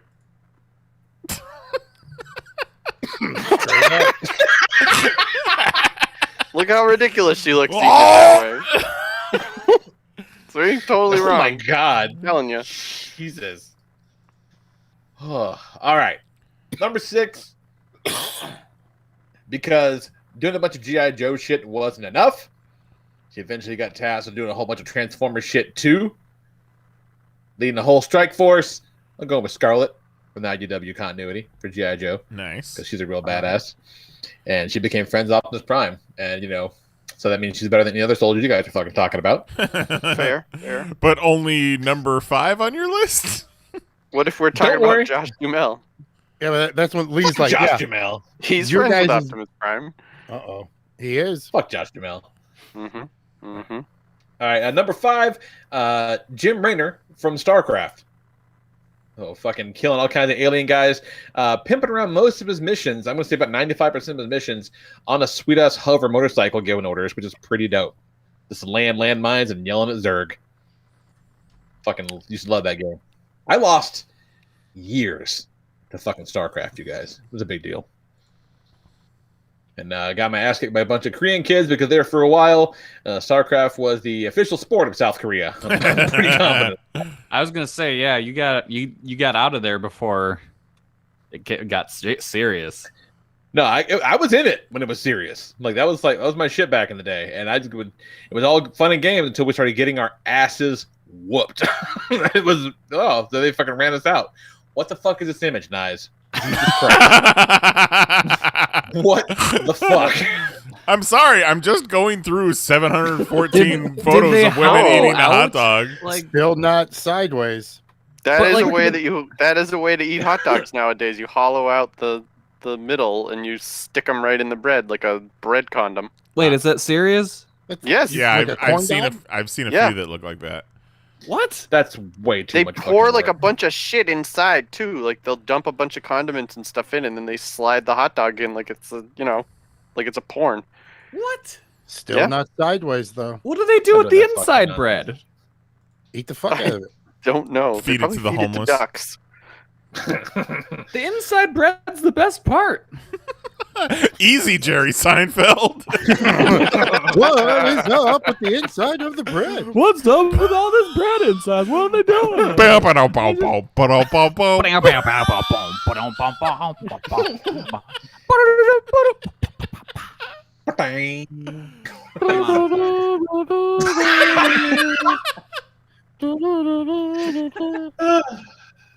Next up, I heard that song Al when Simmons. Jose left my store the other day. Aww. It follows. Yeah. Tag, you're it with the mesh theme. All right, next up, I got Al Simmons, the original Spawn, because he's been on my mind a lot lately. Waiting Nice. for the Fucking comics nice. to drop, Good and then call. fucking Good call. sweet ass toys. And I threw on the old HBO cartoon for a little while the other day on HBO Max, and I'm like, holy shit, this was dark.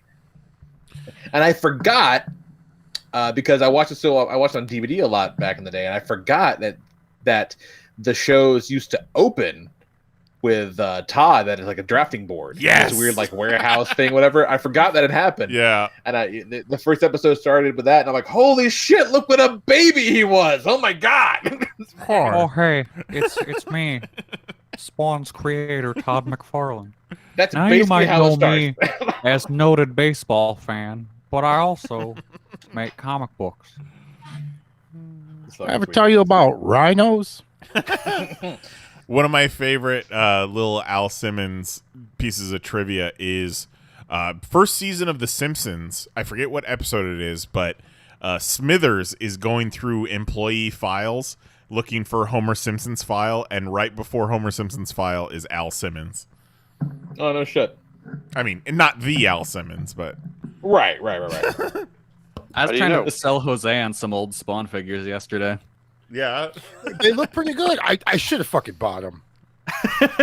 Dude, they were $10. But man, we were so fucking packed to the brim. She was watching Of course too. you were.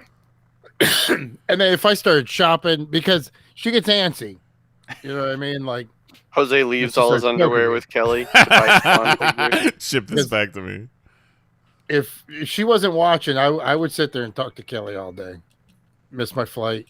I'm down. Yeah, no, she was watching the time. Mm-hmm. Yeah. Well, and then plus, like, her grandma was out in the car. You know what I mean? So.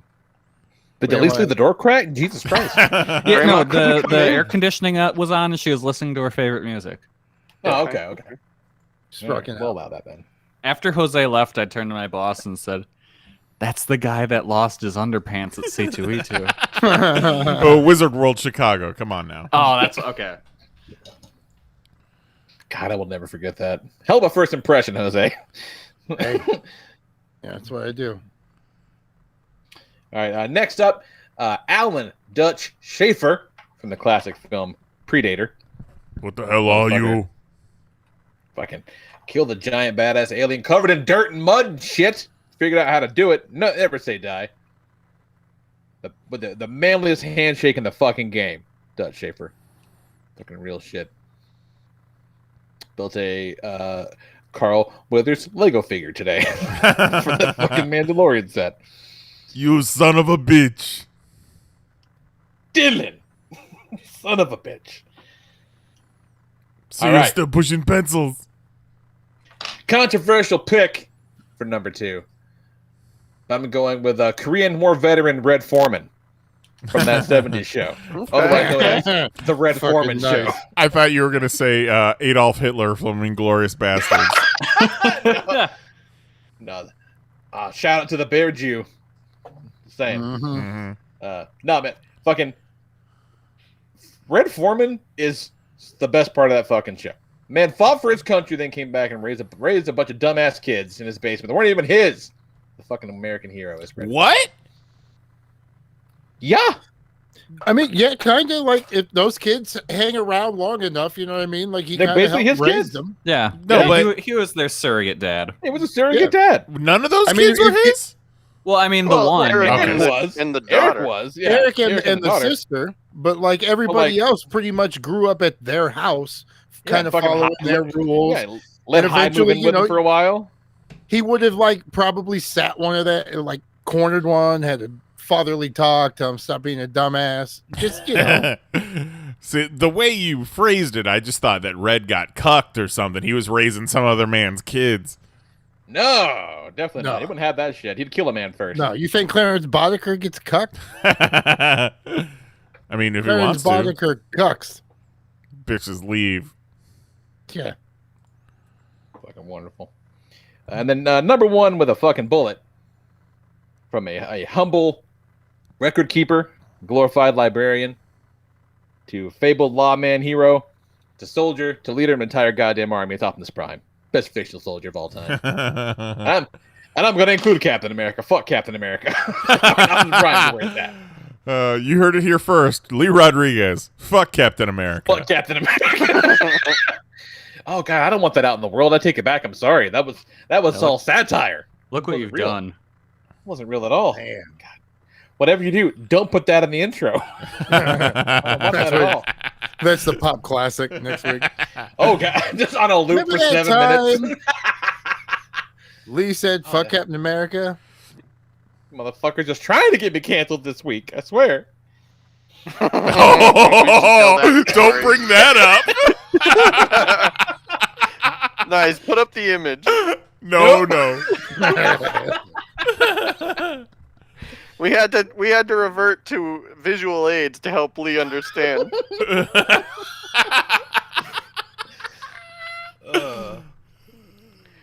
Fucking Punisher Warzone is a fucking classic, you guys. What's up on Discord, Knize? Oh shit! I was looking for that picture.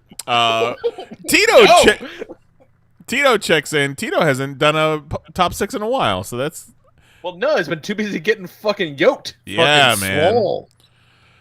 He should be getting results tomorrow, I think. Wednesday. Yeah, I don't care who the fuck else is in it. If he doesn't win, it's rigged. Collusion. And that's results that like if he won a contest, not like he's got something wrong with him. Yeah, not test results. Yeah. All right, so Tito's list. You know, we're hoping for negative. Number 6, Private Jackson from Saving Private Ryan. I'm sorry, Private Jackson. Woo. Badass sniper who would kiss his rosary and say a prayer before delivering a headshot from 100 yards out. Number 5, Sergeant Slaughter. Fucking deal. Former world champion and member of G.I. Joe. The man took on 2 of the world's greatest villains, Serpentor and Hulk Hogan. And ain't that the truth? Mm-hmm.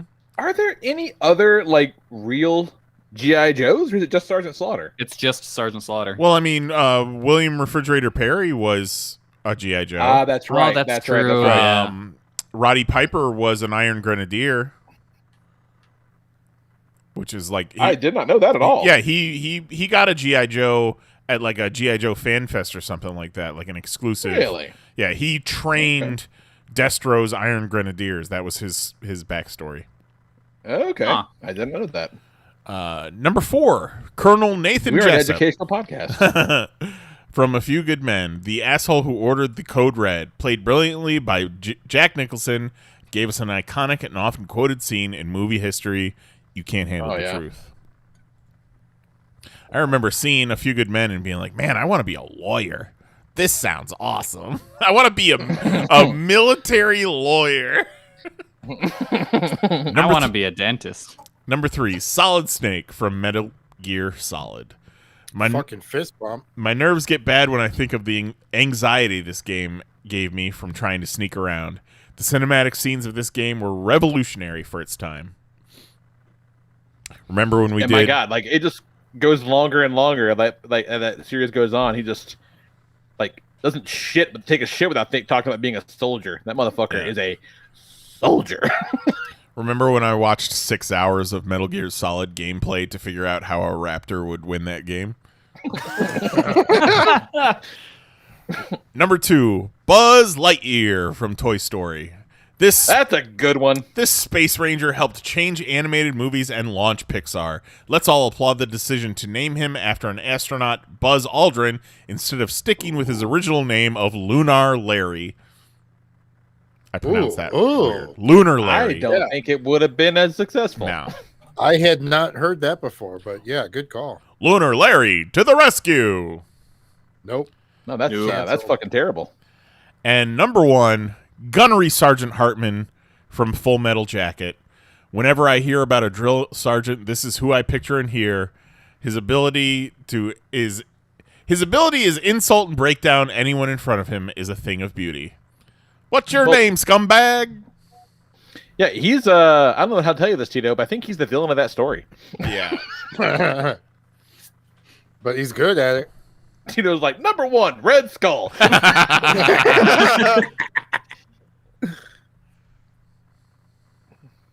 hell. Just real good at following orders. Yeah. Oh my God. What you got, Kelly?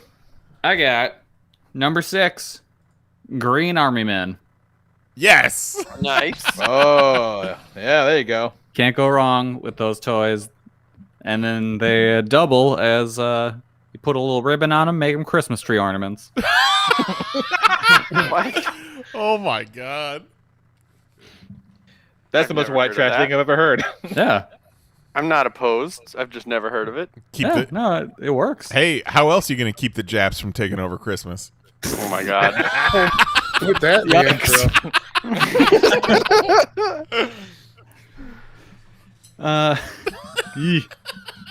intro. Number 5, Nick Fury. Started off things as Sergeant Fury, and then slowly worked his way up the ranks to being the head of S.H.I.E.L.D. And now he lives on the moon. Yeah, now he's a weird moon boy who's kind of the Watcher. That's still a thing? Yeah. Yeah. Ugh. They don't talk about it very often. But every time someone goes to the moon, like, oh, fucking, I forgot he's up here. Yeah, pretty much. And then he's like, yeah, I know, you dicks. He doesn't go by Nick Fury anymore, though. He goes by Lunar Larry. Yeah. The Adventures of Lunar Larry and the Moon. My number 4 is Sergeant Slaughter. And since this is a wrestling podcast, I got 2 match recommendations. First is the boot camp match against Iron Sheik, and the other is the alley fight against Pat Patterson. Both are great and worth your time watching. Was the fight against Pat Patterson, was that Attitude Era, or was that when they were in their prime? That was in their prime. That was Okay. in like the 80s. Because they were all stooges together in the Attitude Era. Slaughter and Patterson and Briscoe. Yeah, no, the alley fight was like a Briscoe County? I think it was an MSG main event. It's a good match. Number 3, I got Bucky. Can't go wrong with the Winter Soldier. It's in his name. Number 2, OMAC, the one-man Army Corps. Fuck yeah. Remember how Not excited just a soldier, he's a whole goddamn army. Remember how excited Lee was for that new 52 OMAC book? Dude, that book rocks. Yeah. It was great. Yeah, that book still rules. Yeah, when he wanted to transform to OMAC, he said, "OMActivate," and I'm like, "Fuck yeah!" I love it. I think if you like look back on all the new 52 stuff, that probably holds up as one of the best series. Yeah, it's fucking great. And then my number Big, 1, dumb, fun comics. Yeah, need more of that. You all right?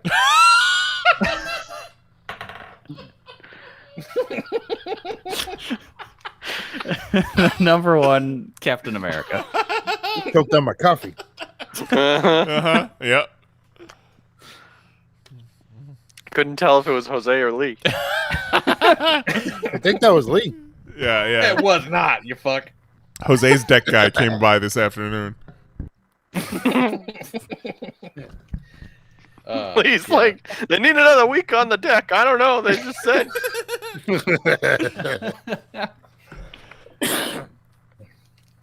What list, the fuck are you Kelly. talking about? No, that's a great list. Captain America But rules. Zero in the chat says Army Men as tree ornaments makes me feel real bad for Kelly. I feel Why? I feel like I should give him a baseball or something while saying "Keep your head How up, do you champ." see them? Exactly. No, but that's kind of cool. That's kind of cool. They're hiding. They're ornaments. Yeah, They're their own ornaments. Okay. they're hiding. They're watching over the presents. I feel like I know we got the idea from some Christmas special. Like was there a Toy Story Christmas special? There was, yeah, but probably. they didn't do that, I don't think. Yeah, it was something. There was some show where there was a bunch of army men in the Christmas tree, and they're like, "Oh, that's fun," and just took a bunch of my extras and put them in the tree. How Charlie Stole Christmas. Don't be mad if I steal that, Kelly. No, do it. No, that's pretty good. Yeah, no, and when they're the dark green, hard to see.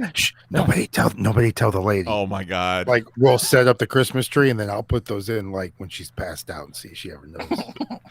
Yeah, just make sure you grab them off before you throw the tree away. Don't fuck around with her Christmas tree, man. Yeah, I go to burn the Christmas tree and you just hear screams. Oh no!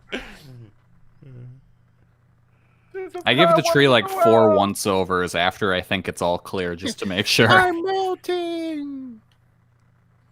What a world! What a world! Oh no! What's up next on Discord, Mahoney? All right. Hang on 1 second while I scroll down. Who'd we read last, Vetter or Tito? You are Vetter's reading better. Tito. Tito. All right, so Vetter. Shout out to the teams I couldn't break up and choose only one of: Inglorious Bastards, A-Team, and G.I. Joe. Also, shout out to Major Margaret Hot Lips Houlihan. Cue the music. What the fuck? Jose, hit the music. Oh, that. Play those hot lips. I don't actually know if that's the music he wanted. Yes, it is. It is. It is. It's the only thing that makes sense. Yeah. Hot Lips was the blonde from MASH. Yeah. If you say so.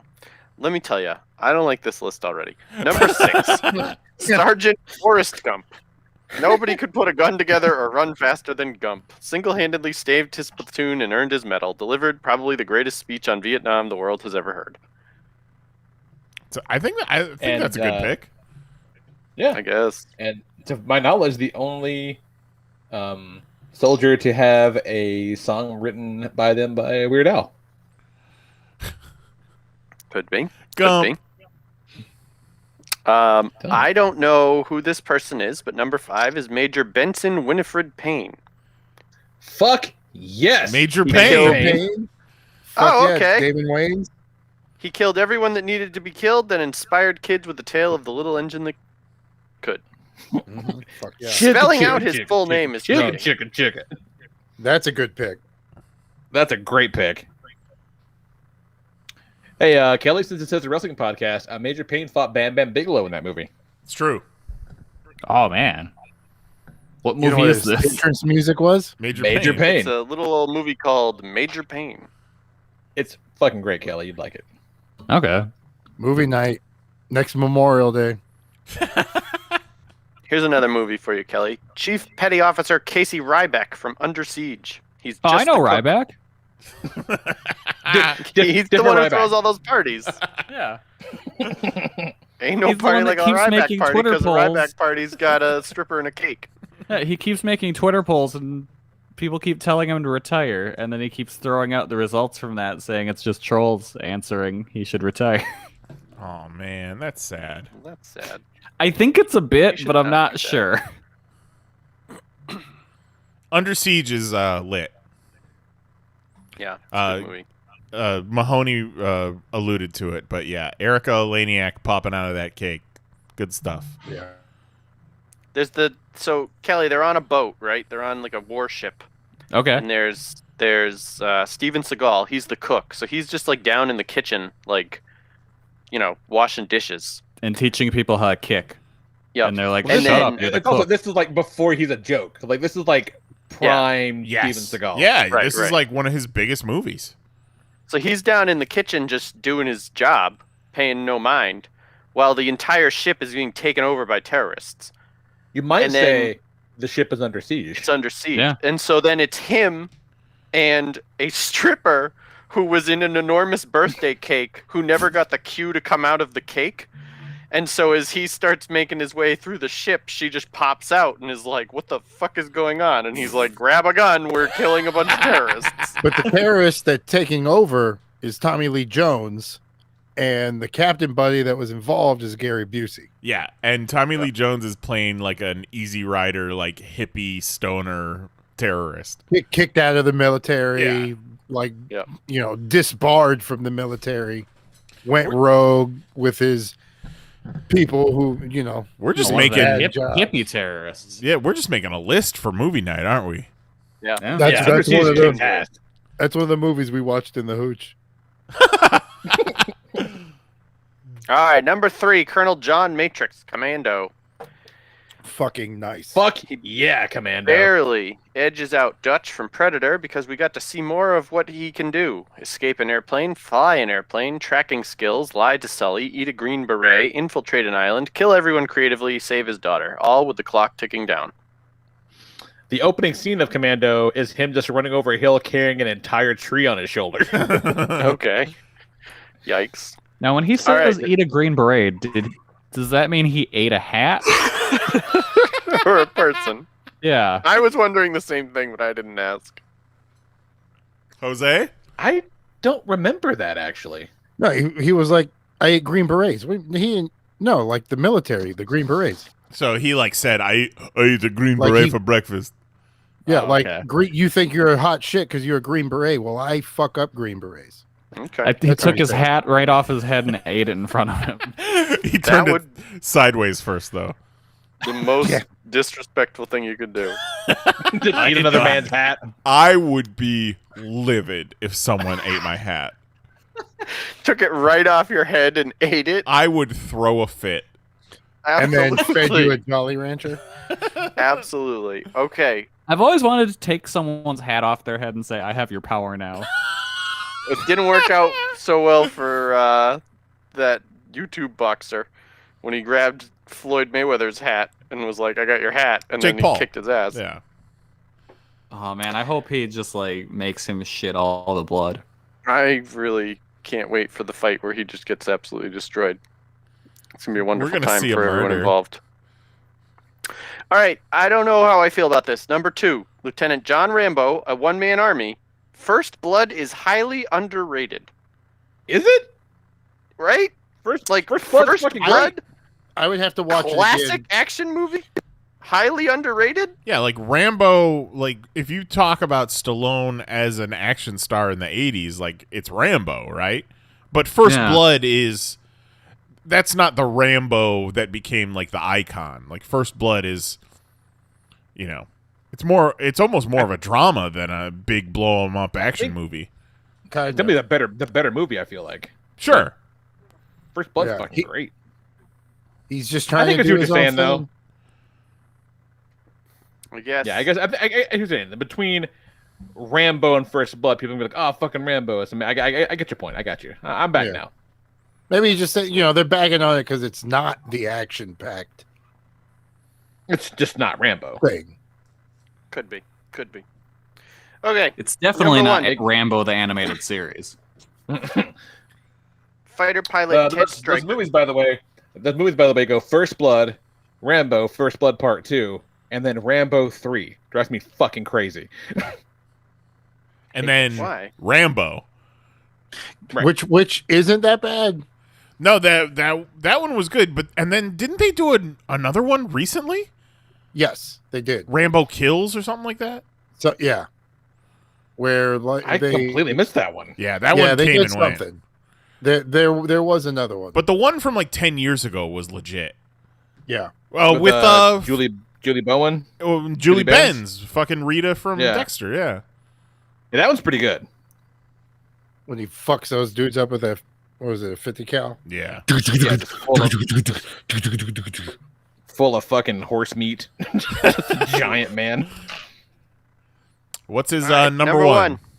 Fighter pilot Ted Stryker. Traumatized from the war, ace pilot Ted Stryker must overcome his irrational fear of flying, drinking problem, instability, flashbacks, and relationship woes just to help save a passenger flight after the captains and all that ate fish became deathly ill. What a pisser. All right. I don't know what that is, but it sounds like a really shitty day. It took me a second, but I know which one this is. Does anybody else have a guess? Of course. No idea. Is that Airplane? It's Airplane. Yeah.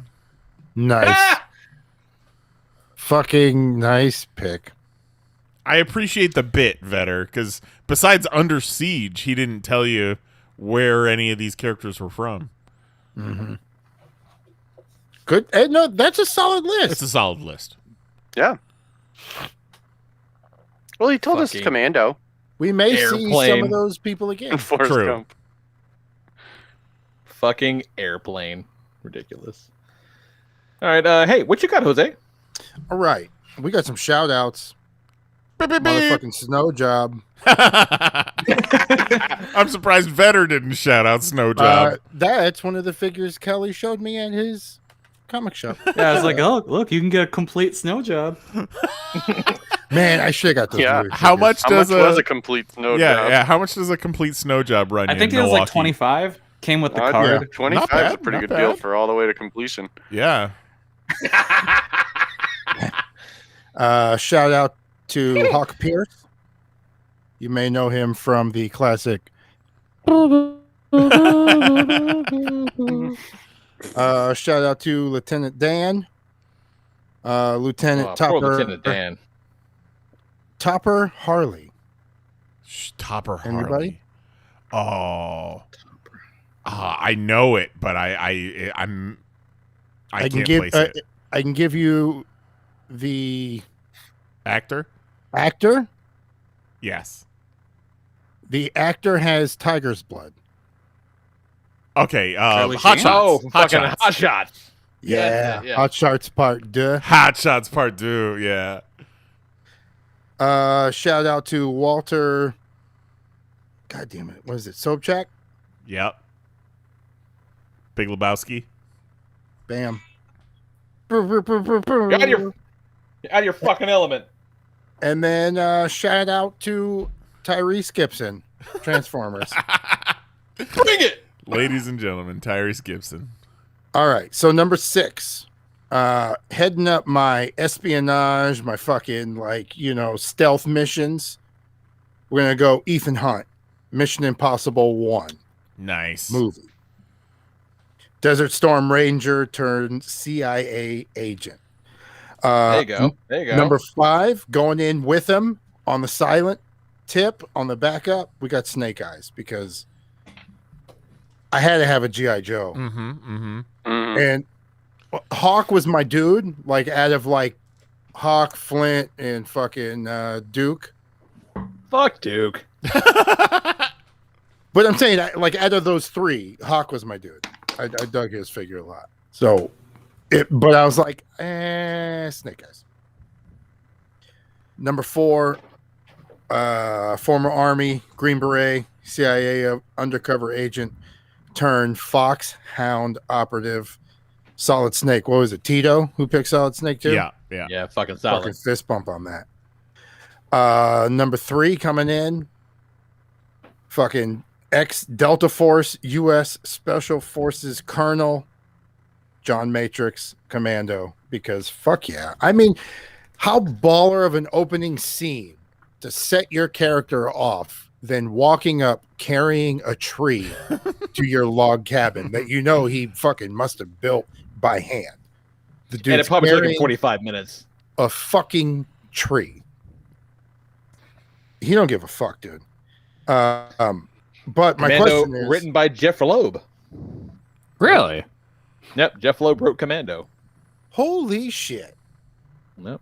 And I would have hijacked that fucking interview from Kerouac. I would have known that. Didn't he also write Teen Wolf? Yeah, he wrote Teen Wolf too, yeah. Yeah, that's right. What? Teen Wolf also, not Teen Wolf 2. I was like, wait. You got to be more specific. No. He also wrote Teen Wolf, not Teen Wolf 2. He wrote Teen Wolf as well. Yes, as well. He wrote Teen Wolf.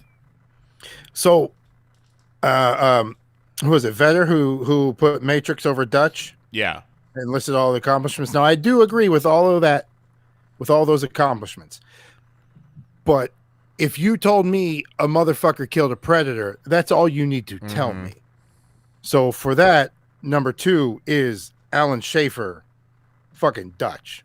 I'm bringing Dutch and Matrix. Like, that's fucking. Try something.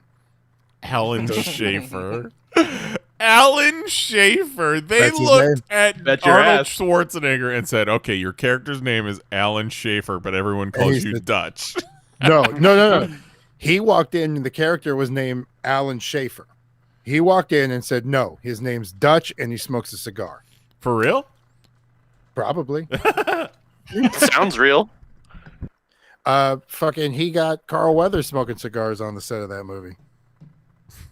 Now, my favorite ridiculous Arnold Schwarzenegger character name is Jingle All the Way. Because the Arnold Schwarzenegger's character is named what's his last name? Howard. Yeah, it's Howard. What the fuck's his last? God damn it! Stallone IMDb, Award? you fucking sucks. Ridiculous. Never mind. It's gone. Langston. Fucking Howard Langston. yeah, that's right. Yeah. Howard Langston, played by Arnold Schwarzenegger.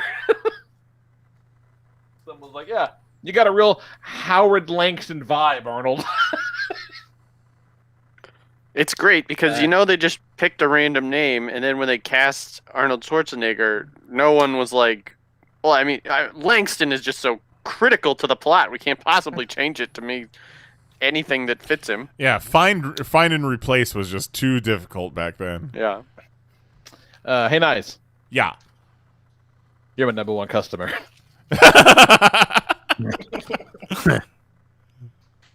Fucking love that movie.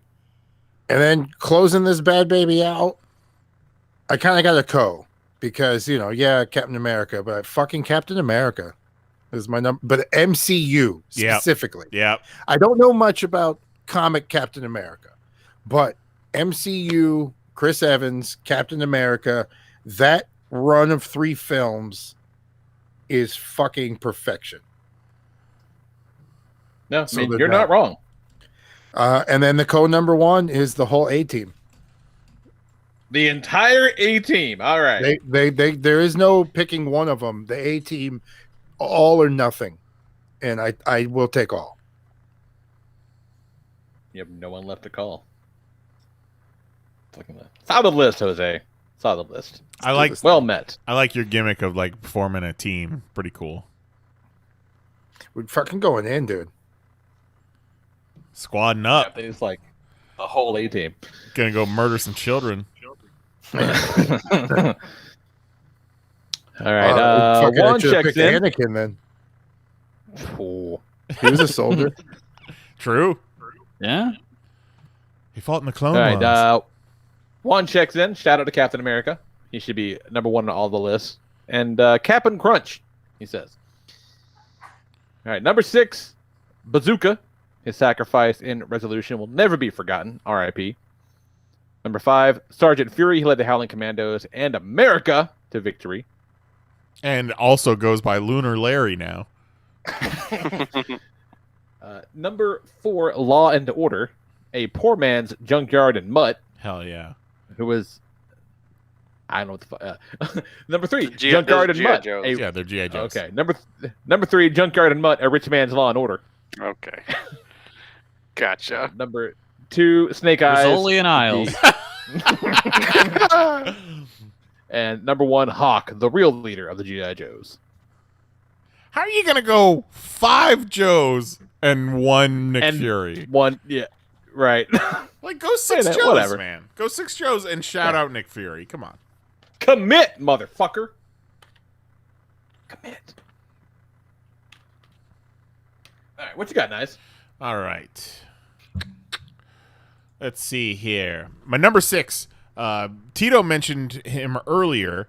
Arlie Ermy has done a lot of great performances, especially as like military soldiers and personnel and such. Full Metal Jacket, however, is not my favorite. My number 6 is the Green Army Men from Toy Story, who Arlie Ermy was the leader, the commander of the Green Army Men. Good shit. Arlie Ermy also did an episode of Invader Zim, where he was a drill sergeant on like a training planet where they just basically sent Zim to die, and he had to say so much ridiculous alien fucking nonsense. It was wonderful.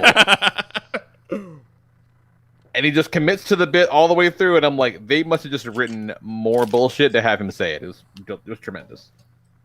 And my number 5, I think Jose shouted this guy out, and then Vetter put Forrest Gump on his list. But yeah, my number 5's Lieutenant Dan, because not only did he lose his legs, but I love that montage of all of his ancestors just dying in America's wars.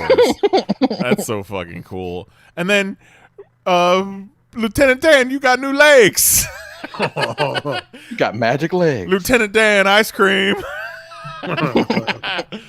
My number 4, I love this episode of The Simpsons, and I think somewhere down the line I want to get this as a tattoo, but I love the fucking flying hellfish from The Simpsons. It was Grandpa Simpson, Mr. Burns, all the old folks in Springfield were in a World War II platoon, and they had a bunch of riches from a Nazi palace or whatever, and hit them, and then it was whoever was the last one alive got all the riches. And really good episode.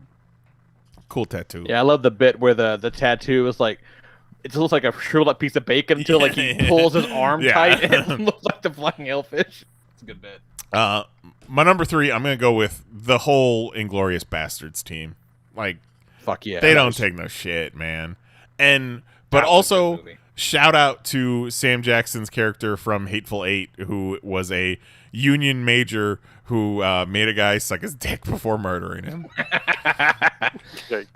Number 2, Chris Evans, Captain America. That's my cap. Yeah. Like, not only is he a great soldier, but he knows when it's time to stop being a soldier and think for himself. He's not just some pawn in a war. Yeah, he wants to do what's right. He's a soldier for the people, you know? The people's champion. And just he's just that's the other guy, sorry. He's a beautiful man. Just gorgeous. Remember when they cast him and we were all like, the guy who played Human Torch is Captain America? Gross. And now, 12 years later, we're all like, oh, he's the greatest Captain America of our generation. And my number 1, I'm just going to go with all of G.I. Joe. If I have to pick one, fuck it, I'll pick Sergeant Slaughter. Why not? But yeah, G.I. Joe is the shit. Love that stuff. Before I was a Ninja Turtles head, G.I. Joe was my shit. For real. Love G.I. Joe. Fucking solid. Beautiful. Beautiful list. Who we got next on Discord, Kelly? We got Juggalo John. Number 6. A lot of entries this week. Yeah. Number 6, Colonel Robert E. Hogan, the man whose focus turned a Nazi prison into a comedy. Fuck, man. Holy shit. From Matt. Do you think about that? Yeah, think it's about fucked the up. fact that they set a comedy inside a Nazi POW camp. You guys, And, have you guys ever heard it was about wacky. that lost Jerry Lewis movie? Yes. The Day the I Clown think Cried? So, yeah. We're getting nearer to the day when it might finally be released. What is it? Tell the story, Kelly. So it's a movie where Jerry Lewis plays this clown who was captured by the Nazis and in their camp, and then he started entertaining the kids. And they're like, well, he can keep those kids behaved before we send them off into the chamber, so cool. So they'll let him be a clown in the right before they send him to the gas chambers. And then the movie ends with Jerry Lewis taking one of the kids by the hand and walks into the gas chamber with him and gets gassed. Okay. You know, And it's real yuck comedy. Yeah, and it was ever screened, I think, once, and everyone involved immediately decided this needs to go away forever. ritual suicide. As far as anyone knows, there's only like one print of the movie, and Jerry Lewis gave it to the Library of Congress, and I believe they will finally be allowed to screen it to the public in 2024. Wow. Do they plan on doing that? It seems like it. Well, it sounds like a riot. Yeah. Well, they'll screen it in 2024, and then in 2026 they'll do the Snyder cut of it. Yeah. 16 hours long. It just shows every kid. Jerry Lewis is bringing the kid to the gas chamber and he grabs a hot dog out of the air. Yeah. Somehow Zack Snyder accidentally made the Nazis the heroes. Oh, no. All right, back to John's list. Number 5, Colonel John Hannibal Smith, the leader of the one and only A-Team. Love it when a plan There you comes go. together. Number 4, Lieutenant Commander Sam Fisher, Tom Clancy's Splinter Cell. Fuck yeah. Oh, hell yeah. Sneaky. Number 3, Sergeant Michael Phoenix, GOW's series. Gears of War. Gears of War, that's it. Had that man a Lancer and get out of his way. The Lancer is a cool looking weapon. That's the chainsaw gun, right? Yeah, The chainsaw gun? Yeah. That's a cool looking gun.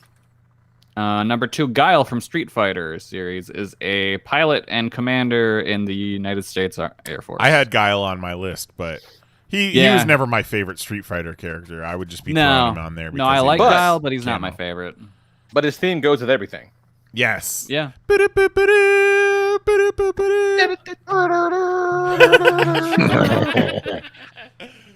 And the number 1, Green Lantern John Stewart, holds the rank of sergeant in the U.S. Marine Corps. Nice. Oh, there you go. Solid. Not mad about that. Fucking solid list, John. Fucking love it. Love it. Have you gone yet, Mahoney? I don't think you have you? I have not. Are you What you ready got? for this? Let's have it. All right, Lee. Shout out to Rihanna from the Battleship movie. Fucking Shout out. what? Shout out to Rihanna from the Battleship movie. She's not on Do you his remember top the Battle 6. It's movie? just a shout out, Lee. Yeah. Do you remember Rihanna from the Battleship movie? She has like 6 lines and they're all ridiculous. Do you remember the Battleship movie? Oh, I remember the Battleship movie that exists. Yeah. I remember I made a trailer for a Crocodile Dennis movie after that trailer came out. Her 6 lines in Battleship were, na, come on. Ba ba ba ba B3. Well, shout out to her. Shout out to Captain Planet. All right. I'm not sure he earned that rank in the military. I'm sorry. Are you Yeah, but the he's captain. in the Stolen valor. Yeah, are you accusing him of stolen the planet. He's a soldier Captain for Planet Earth. is a defender You know what? in the real World War. Yeah, I am accusing Captain Planet of stolen valor. Yes, I'll go on that record. Tree. Very I'll turn bold. you all into fucking trees. Very bold. And my last shout out is Balky from Perfect Strangers. Was he in the Miposian military? Yes. Wow. Probably. Uh-huh. I did not remember that. I believe that. I'm sure he was honorably discharged for not being a fuck up. Oh no, no, it was a disaster. You But don't we say. don't judge. We just rank. Just report. Yeah. Hey, he Report. served his time. That's why you can't find Mipos on any maps. It Yep. blew up like Krypton. Sorry, says Balky. Balky, the last son of Mipos. Directed by Zack Oh my Snyder. god. All right, my number Agreed. 6, Harry Bosch. Yeah, Bosch. Harry Bosch was something. I don't know, some kind of soldier. Bush. My number 5, Soldier Colonel of Mustard. time. Fuck yeah. Best player in Clue, by far. Number 4, Agent Venom. Nice. Yeah, that's a good one. There you Agent go. Yeah. Venom was a really cool concept for Venom. I was all on board. Then they were like, and his arch enemy, Jack-o'-lantern. It was like, no. Man, they fucking love Jack-o'-lantern. Yeah. So that was a miss, but the rest of it was a good idea. Number 3, James Bond. Love me Oh, some that makes James sense. Bond. Yeah, of course you do. Yeah, that fits. That tracks. Yep. My number 2 is Bucky. I know everybody's hyping up Captain America, but in my opinion, Bucky is the better soldier of the two of them. Yeah, he follows orders. Follows orders. He's, if you could only have one of them, if you were going to legit war and you could have Captain America or Bucky, I think I'd want Bucky. Yeah, Bucky gets the job done without asking any questions. Exactly. Like Captain I remember America's in great the, and all, but give me some Bucky. Remember in the Invaders versus Avengers miniseries way back in the day, the time displaced invaders came. They put him in some holding cells or whatever, and there's a scene where Bucky takes his fingernail and he slices open his forearm and pulls out like some primitive early form of plastique and blows a hole out of the door because Bucky comes prepared for everything. Yep, it's pretty fucking dope. He's a badass. He's a total badass. God damn. Yeah. And my number 1 is the hot dog man from Fortnite. An unstoppable killing machine. If you dropped him on Meepos, it wouldn't exist anymore. Fucking Balky's next season. Oh my god. They found amazing. Meepos. It had been sucked off the earth. The island has been Mipos the entire time. Yeah. Love it. Oh, that's the whole season is just TGIF themed. Oh, I would be so about that. Are you kidding me? TGIF themed Fortnite season pass where you can unlock You fucking could Brian Duffy. Urkel, yeah. Urkel, and Bruce Lee Urkel. You could be I'm all Uncle about Jesse, and then halfway through the season, they drop the dinosaurs in there, so you have to hunt baby Sinclair. Yes. I'm in. Love it. There you go, Fortnite. Make it happen. Remember when Lee accused Captain Planet of stolen valor? I said, what the fuck? I said. Lee, it's Memorial Day weekend. In the same episode, he said, fuck Captain America. Yeah. My goodness. I don't think I like the way this feels, you guys. This cancel culture's gotten out of control, I tell you. Neighbors are going to be coming for you. Team Looney Bin Jim.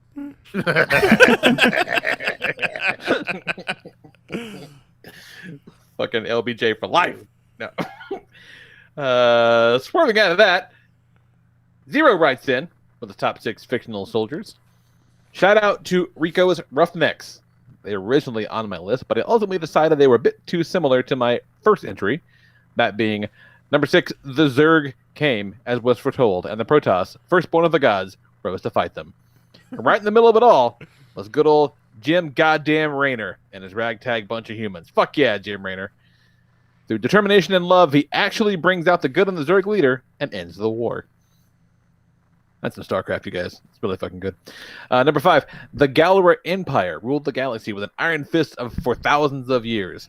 They enslaved the people of countless planets, yet there was a beacon of hope, a legend that spread to the uncharted regions of the universe, the legend of Voltron, a mighty soldier loved by good, feared by Zarkon. Thank you for reading this one, Lee. Yeah, I didn't realize how long it was, so I got myself tied up. Number 4, nicknamed the Red Comet, Char Aznable is the greatest Gundam pilot ever. Fuck off, Amuro. He really knows how to bring war to his enemies. He drops an asteroid on the Earth, convinces the Earth Federation to give him another asteroid, then drops that one on Earth too. What a dickhead. Number 3, they say history is written by the winners, and that was definitely true with the War of the Lions. The entire Glabados Church is based on the belief that Saint Azura was an angelic figure.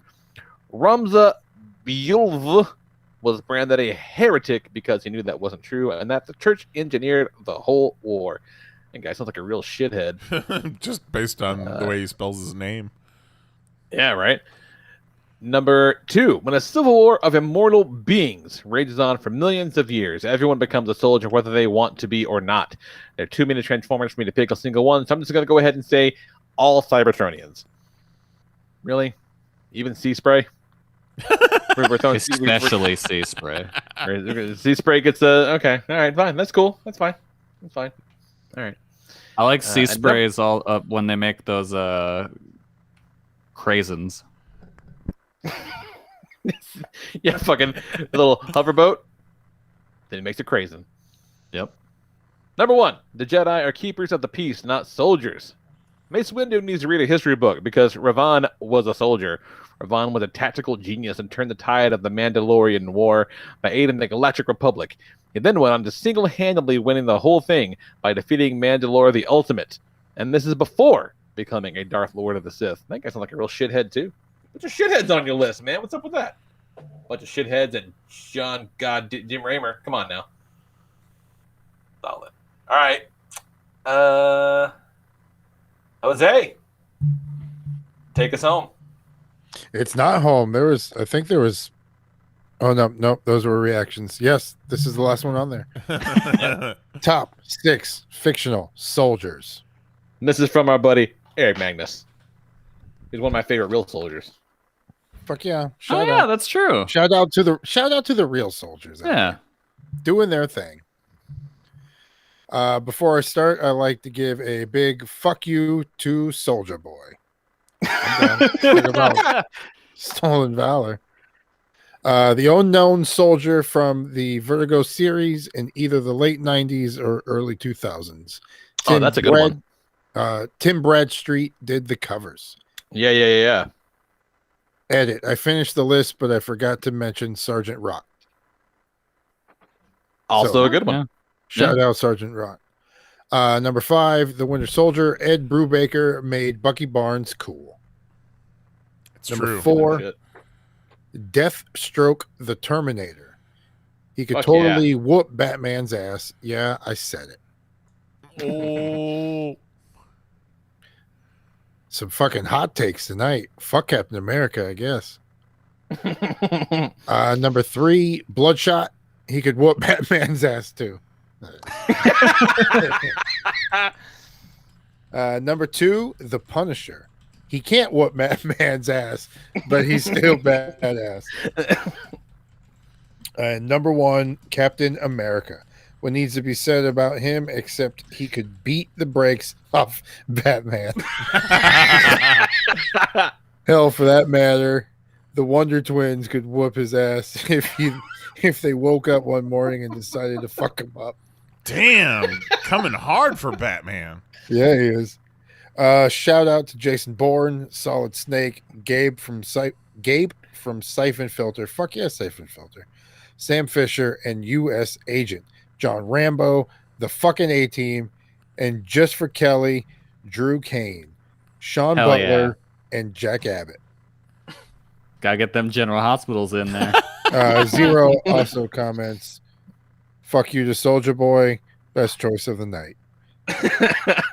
Thumbs up. Thanks, man. Okay, now read the movies section. If you want to play with us, fucking join the Discord at discord.panelsonpages.com. Link to all that shit there. It's a good time. Or you can price match a $25 snow job. Or price match a $25 other job. Oh my god. We have fun. We do. It's right, Other so- Job Tuesday. Yeah. All right. So Too many jobs Tuesday. my boy got 3 jobs. No, so okay, so I'm traveling next couple of weeks. So Take a little break.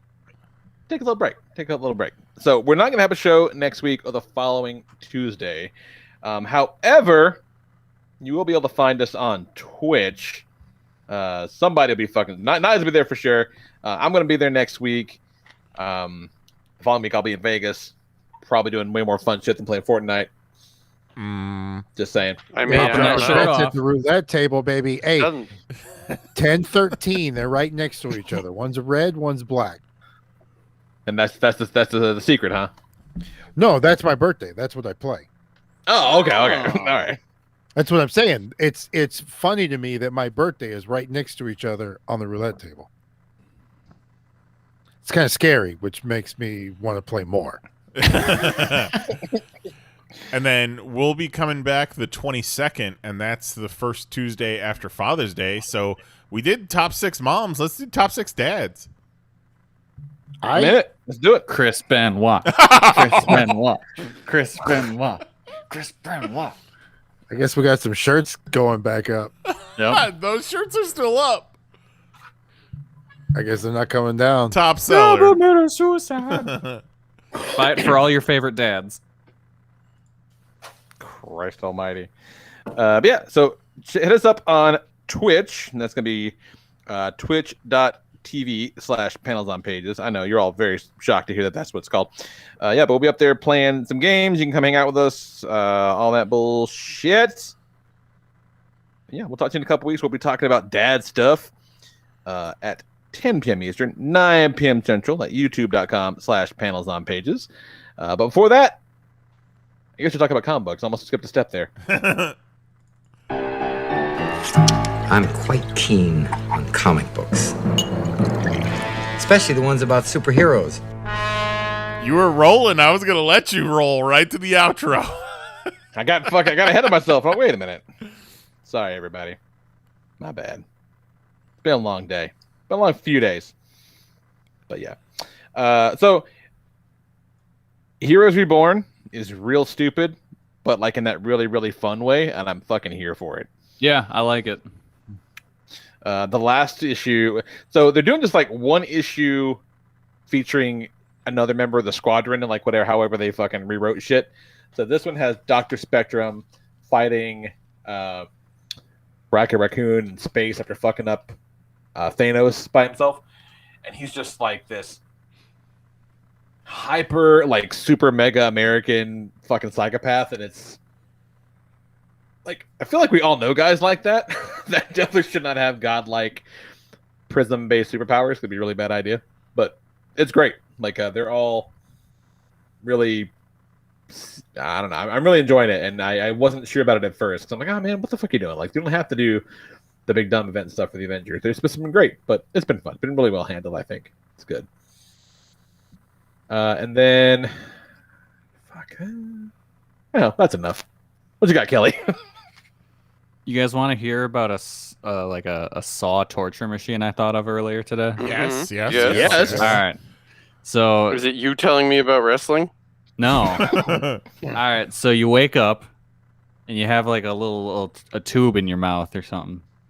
And then you look down and you're like, why do my balls feel all stretched out? And you look down and your balls are all stretched out on a table. And a gun is pointed at your scrotum. Not one of your balls, but just the scrotum. And then Jigsaw comes on. So the meaty bit between your balls. Yeah. Okay. And then Jigsaw comes on the phone and he's like, "Hey guys, it's time to play a game. So you can either bite down on the thing in your mouth and a little poo will come in and you have to eat it, or you push the button and you shoot yourself in the sack. And if you don't do either, in an hour, both will happen." You said Jigsaw, and I pictured Jigsaw from Warzone. So that's the saw trap I came up with. That's a solid saw trap. The other one, actually, I know I had another one earlier too. Okay, So real quick. You stretch the balls what do you do, out. Mahoney? What do you do, Mahoney? All right, one more time. What do I have to do? So you either bite down on the thing in your mouth and unleash a poo, and you have to eat it, or you press the button and shoot yourself in the sack. Yeah, no, you eat the poo. Yeah, I'm gonna eat the poo. Yeah, you're gonna eat. I'm not gonna like it, but I'd rather eat a piece of shit than get shot in the ball sack. Yeah, I think so. That's the only right answer. Is this a comic book you read? I'd rather eat a poo. I'd rather eat a poo than get shot pretty much anywhere. Yeah. I mean, if I gotta choose one or the other. No, this isn't a comic. This is just what I was thinking about at work today. And then the other one I came up with is you wake up and you've got 2 ropes in your hand, and you have to let go of one of them. And one of the ropes will unleash a guillotine that'll chop off one of your other hand. And then the other rope will unleash a guillotine that chops off both of your butt cheeks.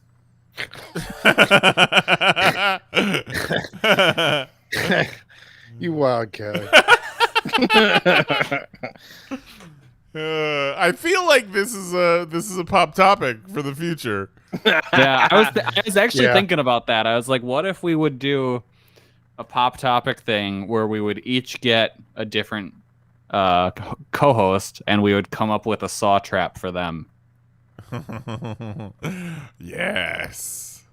Yeah, I'm into it. God. Hello, Jason Knize. I'd like to play a game. Eat the poo or shoot yourself in the balls. Fucking wonderful. And don't mind any comic shit, Kelly, or is that it? Nah. All right, cool. What you got, Knize? Well, we watched a couple episodes of that MODOK show, and it's whatever. We'll probably never go back to it. I watched half of the first episode, and it's real painful. Yeah, well, the first episode is terrible. Yeah, just you can spike that one and go on from there. See, I didn't see a difference in quality between the first and the second episode, to be perfectly honest. I mean, it's not a quantum leap or anything, but I think it's definitely better. But it definitely, the jokes per minute goes down hugely after the first episode, I think.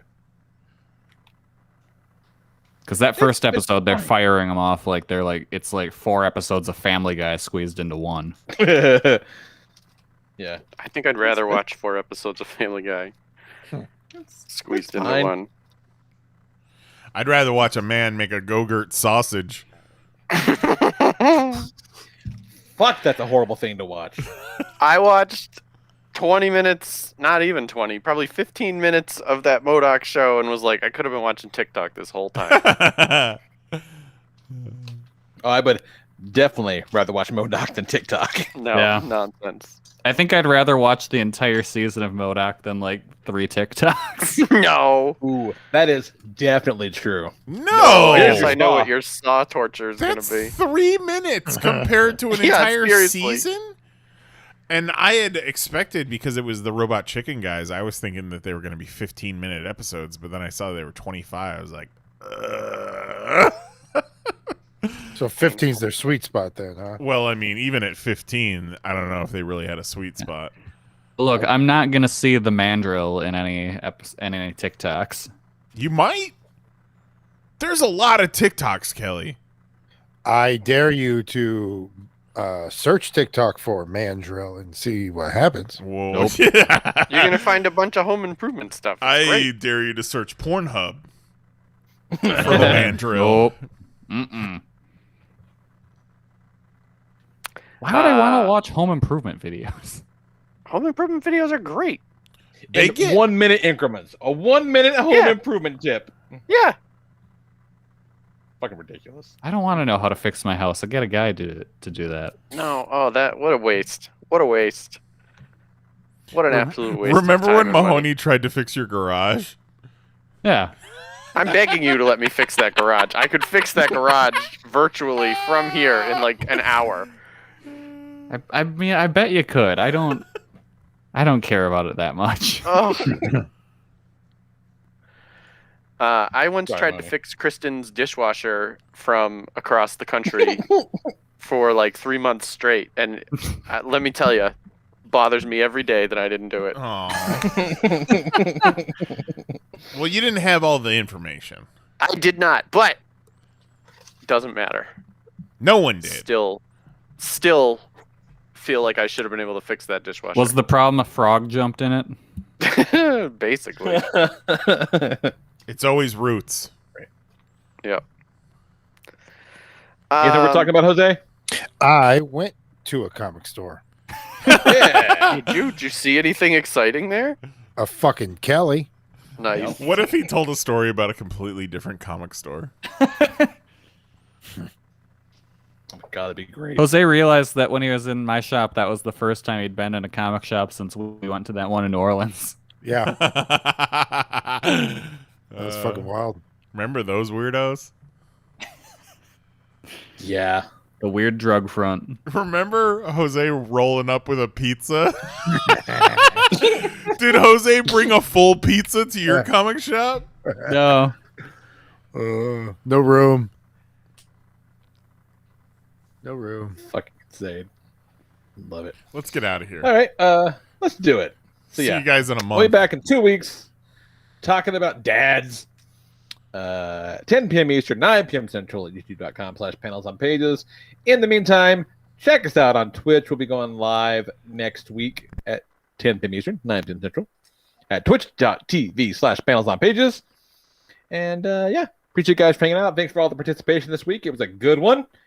And yeah, talk to you guys in a couple weeks. For Jason Knize, Jose Guzman, Kelly Harris, and my good buddy Mahoney, I am Lord Reverend Lee Rodriguez. We'll talk to you guys in 2 weeks. Night. Love you. Bye-bye.